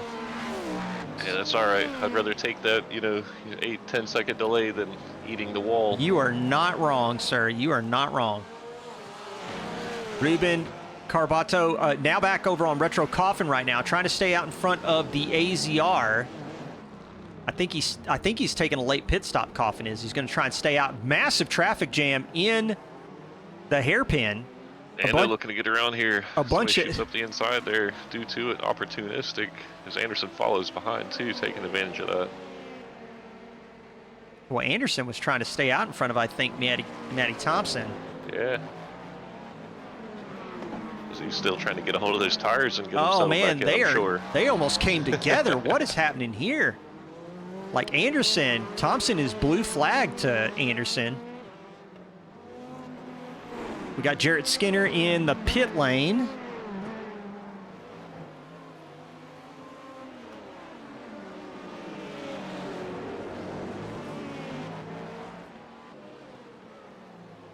See if we can find a nice close gap to follow. Catch our breath, maybe. Isn't it hectic? Man, the It's multi-class amazing. stuff is an absolute, just like, it's crazy, dude. It's crazy. So Ruben Carpato, currently slim margins between him and, actually, we're gonna focus in on that. Let's focus in on that. Let's go back to Carpato, who's trying to stay out in front of Killian Cornerly. The 222 AZR Porsche holding second place down right now. I wonder if this is a little bit of like team dynamic here, given Reese in the 21 as much breathing room as he can, try and hold Killian off. A little bit of the team came.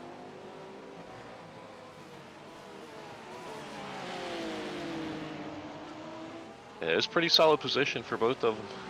They can keep this pace up. That'll definitely help them in the standings. Let's see, Cornerly finished 5th in the first, and a DNS in round 2. And then who else do we got here? Carpato. Where is he at in the standings? This name is new to me. I think he's going to be. He finished P8. Yeah, it was. I think in round 2. I think it was a rough Sebring for Ruben. Does manage to pull a gap on Killian down shoreline, but I think that was more a little bit of the LMP traffic. Oh, they are about to touch. I think these guys are teammates. Or no, that might be Dylan. Is that Dylan? Yeah, that's Bittman. Class leader right now in LMP2. Dylan Bittman in the 193 for Liepert Esports. Does manage to navigate the traffic and now headed towards Shoreline Drive, holding a 1.5 second almost gap on Lewis. 1.5 gaps, I want to say. Let's actually take a peek real quick. So if I switch over to the time delta to +1, where is oh, so they just had their pit stop difference between those two right now, because Lewis has been holding a 1.3, not really letting Dylan get too far out. Do you reckon we'll see a push from Lewis here? Is he just keeping him at bay, or you think That's a traffic good will come into question. play? That is a very, very good question. But something else that's pretty dramatic, and we're going to need to figure out a little bit more. Let's go check in with Daniel Carvalho. Did him and Retro Coffin come together? Oh no, just clips the inside and then into the wall on the other side. Oh no, he's pulled back into the line. He is in the racing tough. line. Oh, but That's the gonna LMP2 does manage the 992. Who is that? That's a Rob Kesar. Does find his way around it. Yep. Fair play for Rob there. Indeed, It's tough. indeed. Been in that situation from Daniel. I mean, you know, it's hard trying to think split decision. What's the best play of getting out of the way and getting back on track while not destroying another man's race? So Daniel Carvalho going to try and recover, losing the gap to Retro Coffin now. There's Mr. Alex Witt in the 594. Haven't seen much of Mr. Witt all race in the Target. BCR GTP back with the Killian Cornerly Ruben Carpato battle. The auto focus keeps putting us over here. I think it really has a lot to do with the fact that these guys are sandwiched together, Rapid. and we're seeing a lot of the different class traffic moving through.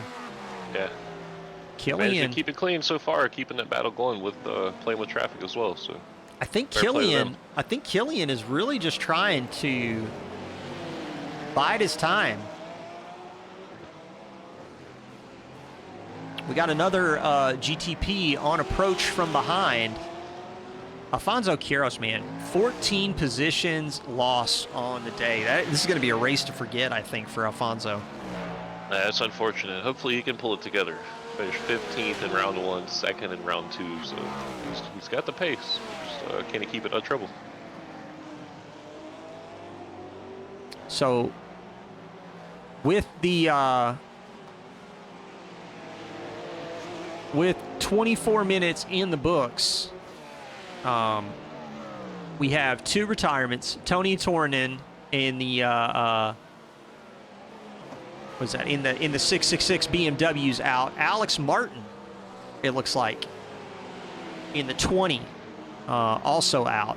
Sad to see that. Oh no. Oh no, Fife, don't do it to me. What did you do? Into the Indy Claim another section. victim. What happened here? Into the Indy section. I don't see what happened here. Did he lose it in turn 1? Hopefully not. Down shoreline. Everything looks above board. Glitch in the Matrix. Maybe. But hey, that's the thing. Gets to live another day. Back to the battle in GTD. More GTP traffic trying to move through. Jarrett Skinner, I believe, actually LMP2, currently behind the race for second place in GTD. Killian is trying to hold on to the back end of Ruben. Witt's at another banger of a lap, 1:10.7. They're in P3. Yeah. An inch closer to Carvalho in P2. And Carvalho's got damage. So yeah, good show.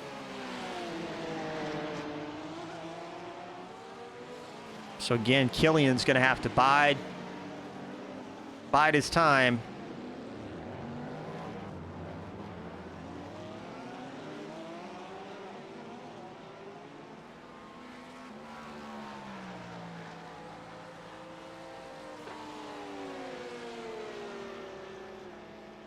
We got Ando diving into the pits there. Yep.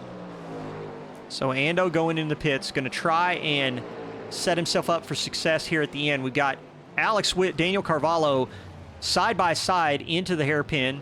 Carvalho swings it out wide, and he's into the pits. I wonder if he's just suffering from pace. He's got one pit stop. Maybe as we come to roughly the halfway point of this race, so tire dagger thing, is that possible, or? Well, what I think it is, the bumps and bruises from the circuit, man. I think there's the damage, and then I also think coming into the pits right now is going to try and see if he can just get set up for the end of this race here. But I mean, with 2 pit stops, even with a few seconds of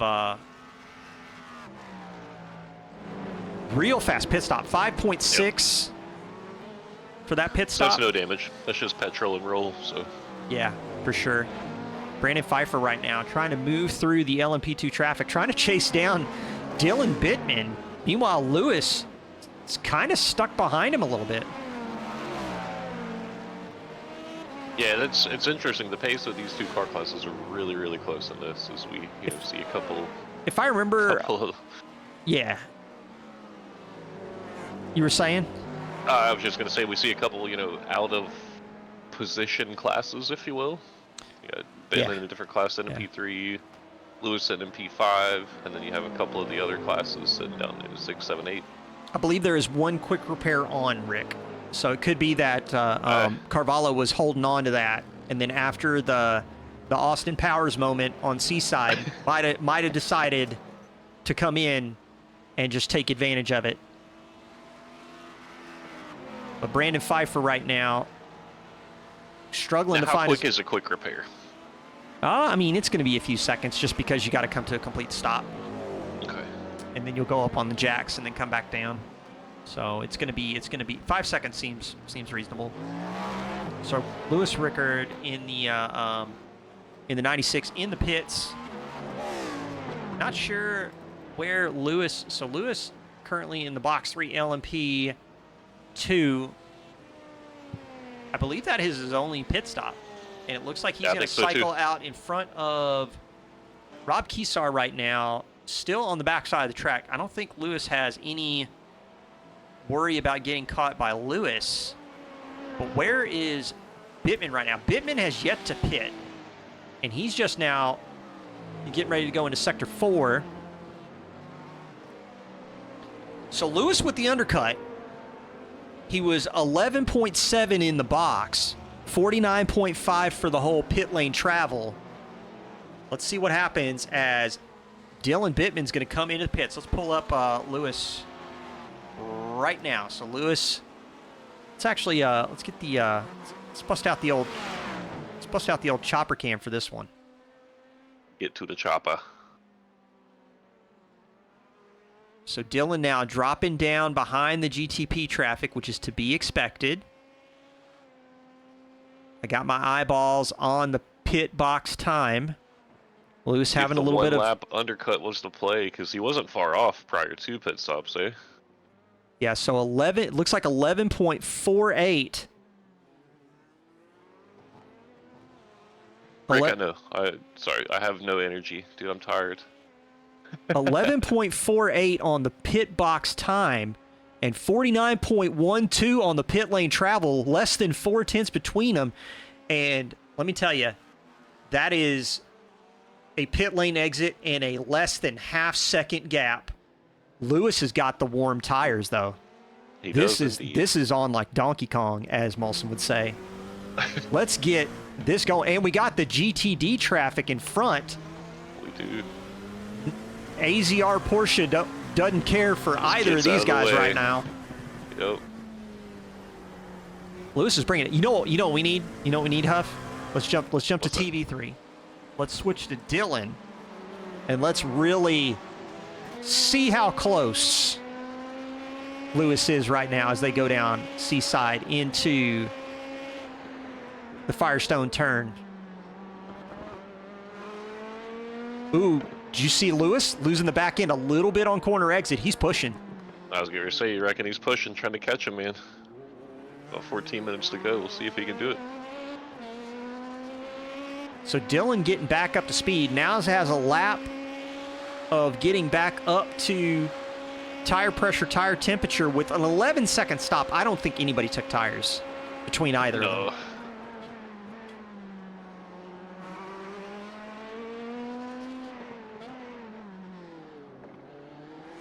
Margins are so slim between these guys. So slim right now. Do you know what else? We got a race for second in GTD still underway. Ruben Carpato in the 222, holding off Killian Cornerly. These two have been glued together for 32 minutes here. Yeah. Yeah. So, GTP category right now, Ethan Hamlet has yet to pit.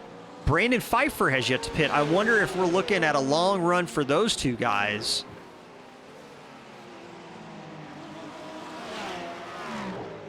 So Ethan, the lone Acura, it would be a dream to see Ethan pull a sleeper with a no pit stop Acura run. Last lap for him, by the way, was a 1:12.5. So you got Daniel Carvalho running a 1:10.4. Ethan Hamlet with a 1:12.5. If he's pulling a no stopper, like that would be very interesting, because he does have 49 seconds. 42 seconds of delta to play with in terms of pit lane travel. That's plenty of time. Yeah. That's plenty of time.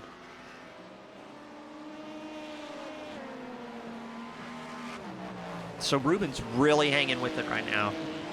Really hanging with it. I like seeing Rob Kesar sitting well as he just dives into the pits there. I like seeing him in P9. Solid turnout for Rob. Back to the race for the top spot in LMP2. Dylan Bittman in the 193. Liepert Esports LMP2's holding off Louis Ricard in the 96 Box 3 machine. Alex Witt in the Target GTP lingering in the background, probably going to try and zip past as they go down Shoreline. Skinner sets his fastest lap of 14:01 in LMP2. There you go. Dude, if Ethan can hang on, man, like right now, the gap, the interval between him and it looks like about 27 seconds between Witt and Ethan right now, with a little over 10 minutes left in the race.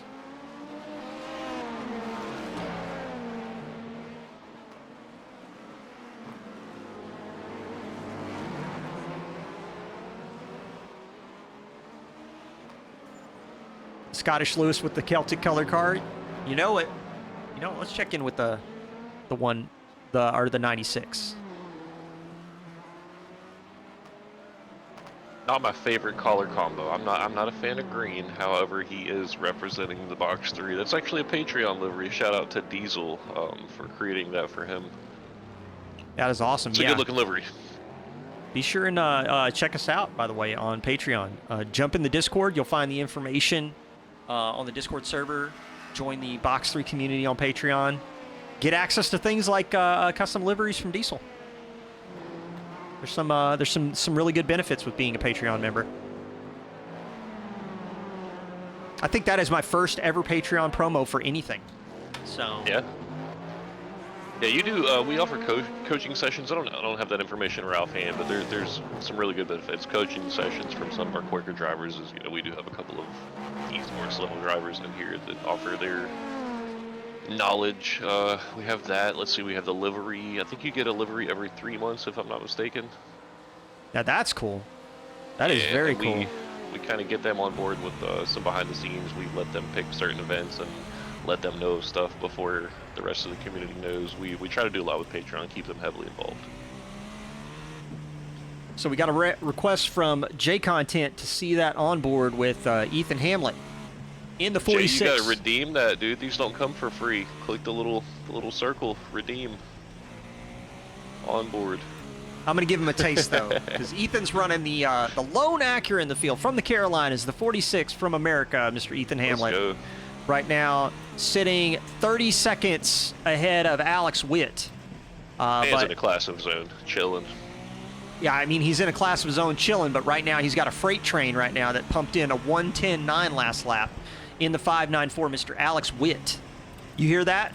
That is a big lift going into Firestone. So I think Hamlet is trying to pull a bit of a sleeper on the GTP field. Exiting the hairpin right now. No fuel needed for your man. Hey, man. I don't know about you, but these GTPs don't run on hopes and dreams. Oh, no, we've got a crash from Keith and Cornerly. We're going to take a look at that here in a minute. Listen to that massive lift into Toyota. Yeah, he's on the fuel save. He's on the fuel save plan. He's trying to get it home.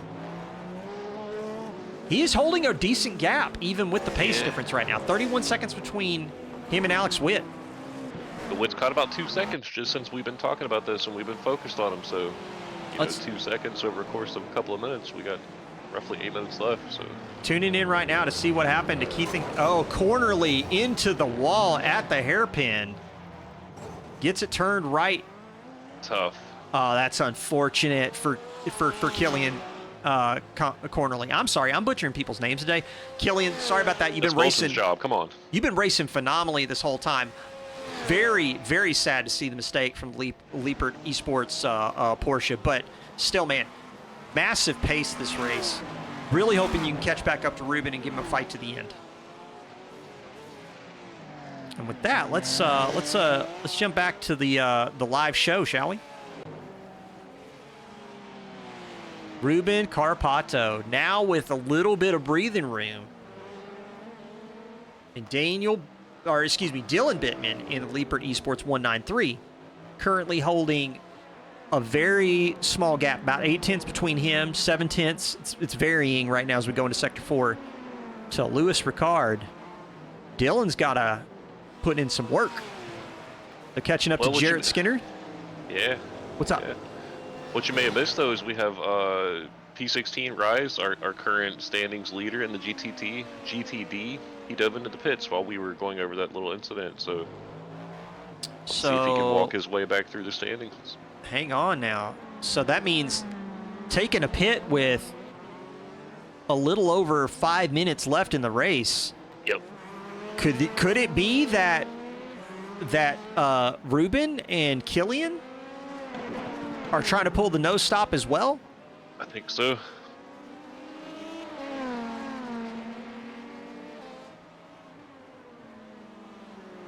So since we last checked in, 31 still looks like the delta between Hamlet and Witt. Kind of hovering around the same, so no time gained. No time gained, man. Witt is going to have to seriously put his foot down if he wants to try and make a run for this. But this right here, dude, we've got Cardoso in third. Carvalho, man, so fast. Down in fourth right now with 2 pit stops after having that accident on Seaside. That is unfortunate. Anthony Anderson crashes? Do not tell me. No, I refuse to believe it.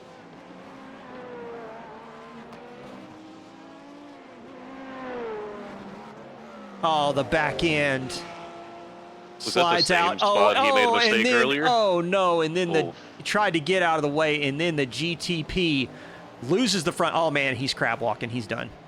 He is done. Tough. Who was that? Was that Alfonso? Oh, no. Oh, no. Poor Anthony. Look at this. Into the wall, and then just, unlucky. Unlucky. That is unfortunate.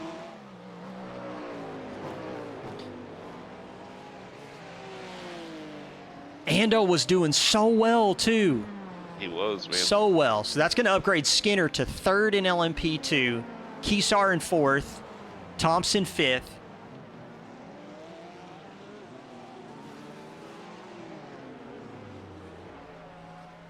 .34-second gap. Yeah, it's building. So Hamlet has been hanging on to that tank of fuel this entire time. Daniel Carvalho crashed again. That is unfortunate for Daniel. Let's see what happens. Oh, no. That is still... His car is already doing something weird. What happened? we're missing. Whoa. We're gonna get this first. Oh, is that him in the 42? That's Gian Cardoso and Daniel Carvalho coming together. And now there it is. That's where the suspension in the rear is broken clearly on the AZR. And then under braking, it just goes into the wall, and then, yep, just full-on destruction for the AZR. Back to the pits. That's tough. So unfortunate, He could have got it in there again if he tried in between those little barriers. So unfortunate, man. So unfortunate. Let's jump back to live now. Dylan Bittman has not put a foot wrong this entire race. And he is holding...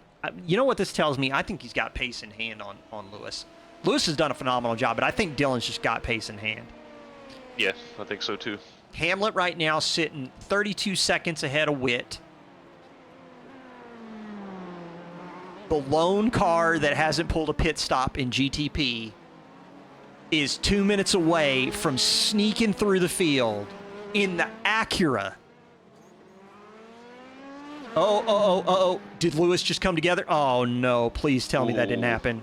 Please tell me. I see Lewis is still moving. I don't see any front end damage. Maybe a scuff. Let's see if we can...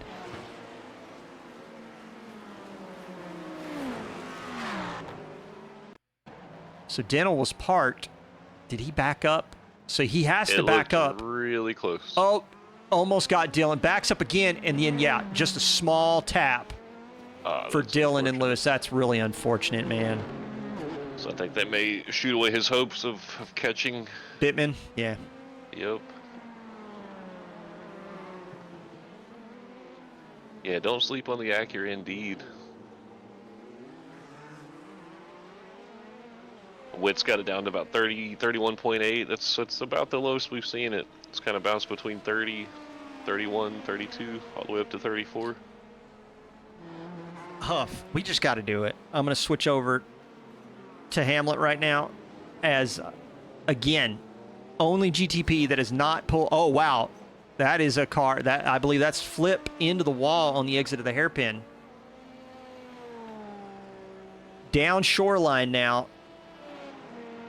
This guy has not put a foot wrong. It was all part of L plan. The fuel save, the one stop. Did not realize that the pace differential would really work out in someone's favor to no stop it.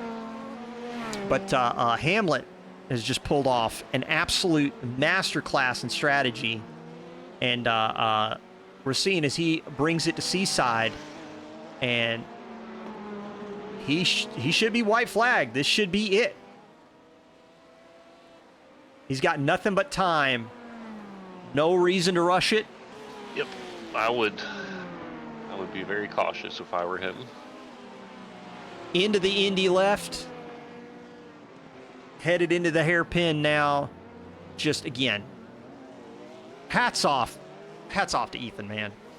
Yeah, just completely caught everyone by surprise and takes the 45 minutes of Long Beach. That is Ethan Hamlet in the 46, bringing it home. Alex Wood's going to come across the line in second right now. He's just now hitting down Seaside. Let's see where Bittman is. Okay, so Bittman's a little ways off, so we'll hang with Witt as he gets ready to come across the line.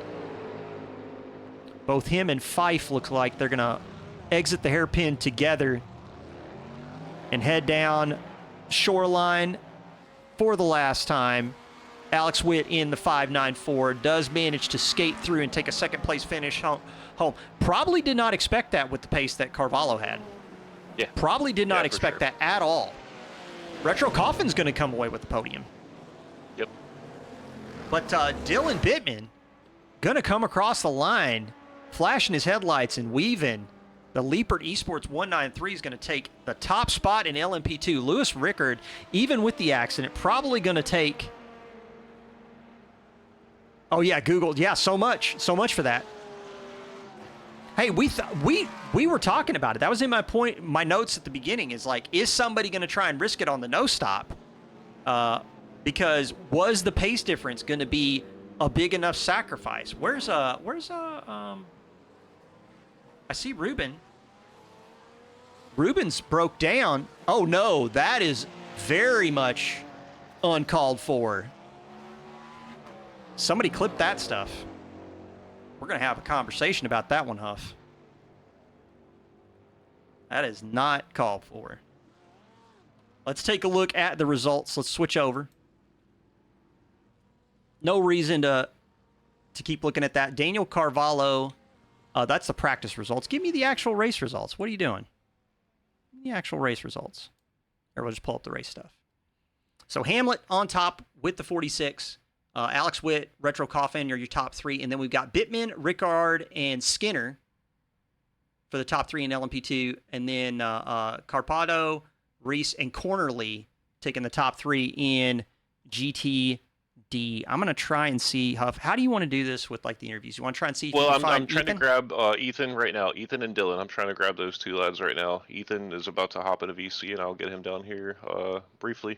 Fantastic. I actually grabbed Lewis. If you want to go ahead and do that, let's talk about the battle that they had. Sure thing. Let's do some low music in the background while we do the scenic cameras here at Long Beach. Can I not have the results from the race? Maybe I'm just not smart enough to operate this software yet. Maybe I'm just not.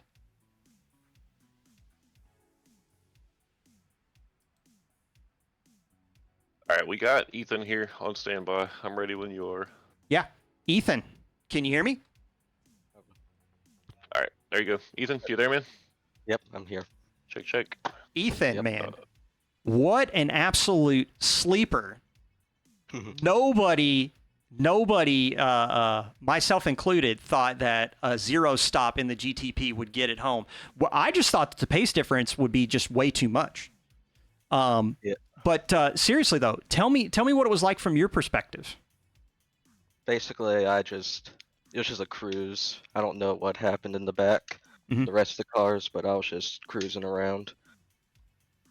So with the fuel saving that you had to do, what was your biggest concern with the fuel save? Who was your threat?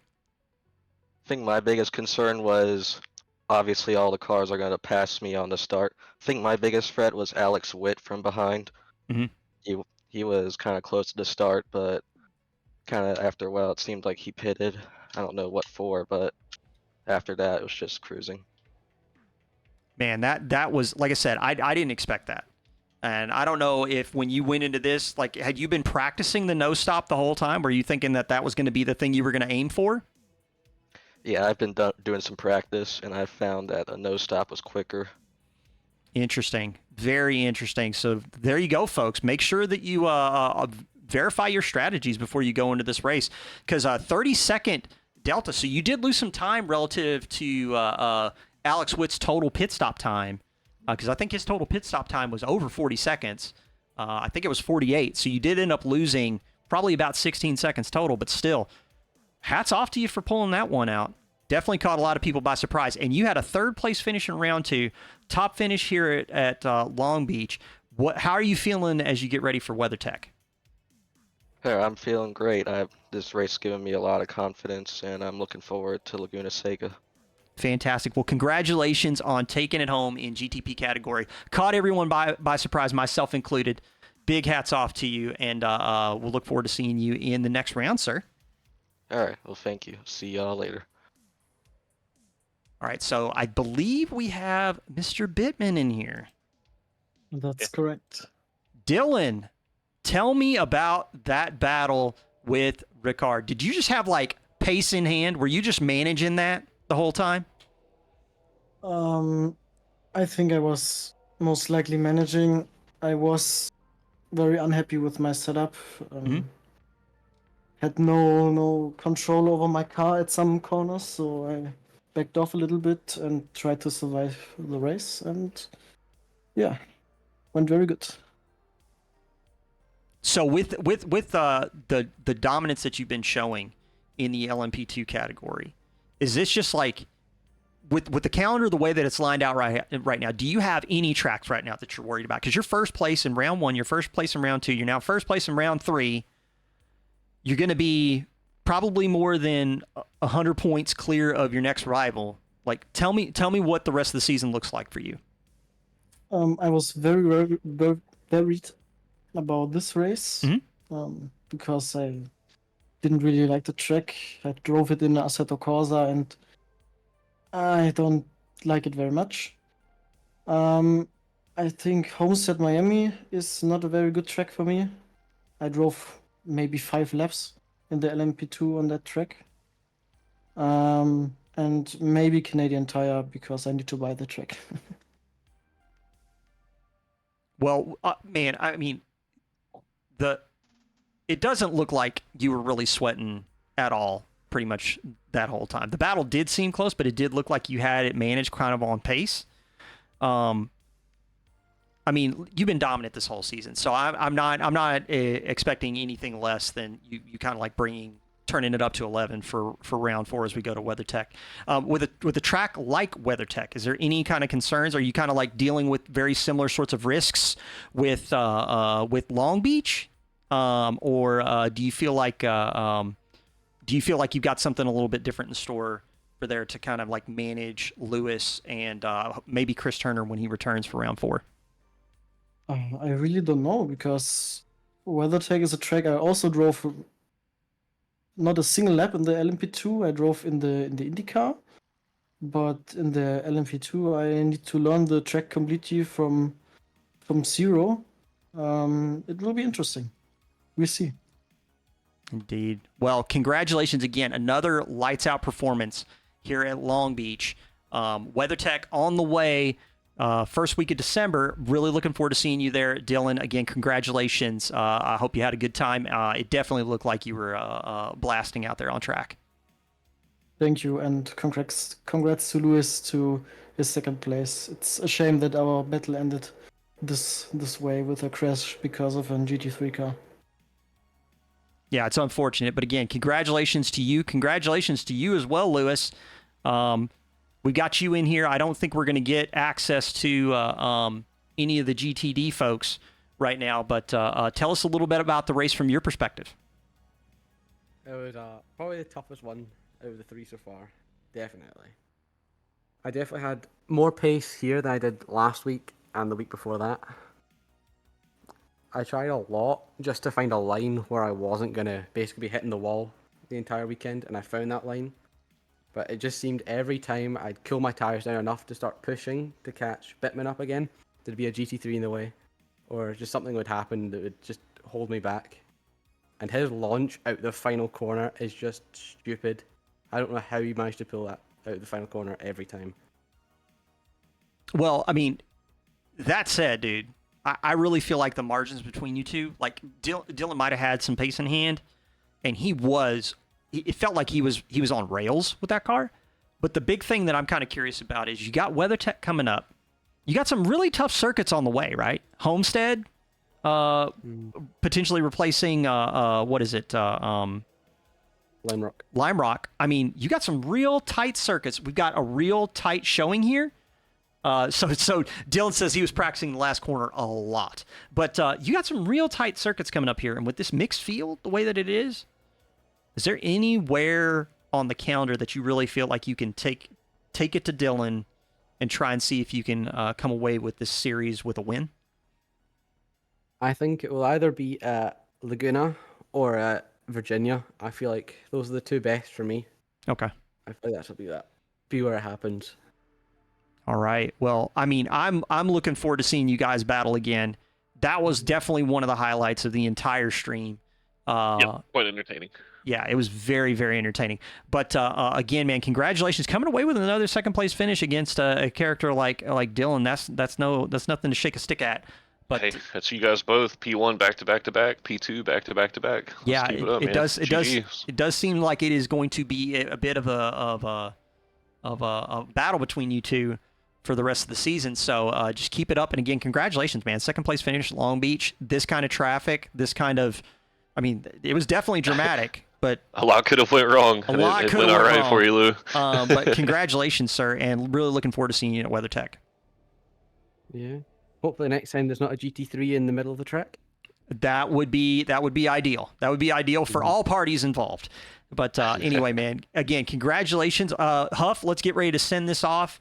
So, folks, we've got, again, be sure and check out the SimGrid page here. Actually, I think I can pull it up for you guys so we can take a peek at what is in store. So we got Long Beach in the books, and we've got WeatherTech Raceway on December 2nd, Watkins Glen the 16th, and then Canadian Tire Motorsport Park on the 30th, right before the new year. Really good races on the calendar. Again, be sure and give us a follow at simgrid.com. Just go look in the host communities for Box3. Check out the ACC as well, the Return series. We've got multi-class top 20 in GT3, bottom 20 in GT4. Qualifying servers are going to be up until the 25th of November. Give it a look. And again, hope to see you all with us first week of December for round 4 of the SIMSA series with Box3 Motorsports. You got anything you want to say to the folks at home, Huff, before we call it? That's it, guys. Appreciate you coming out. Head to that link. Check us out. We got a lot of stuff cooking, a lot of stuff going on. Appreciate the drivers for coming out. And happy holidays to everyone coming up. We'll be off. Indeed. So let's switch it over to some scenic shots of the track as we close out. Stream isn't starting, but we're going to see you all again next time for round 4 at WeatherTech Raceway Laguna Seca. A fun track. I'm really looking forward to it. I'm Whelpcakes. Huff's in the booth with me.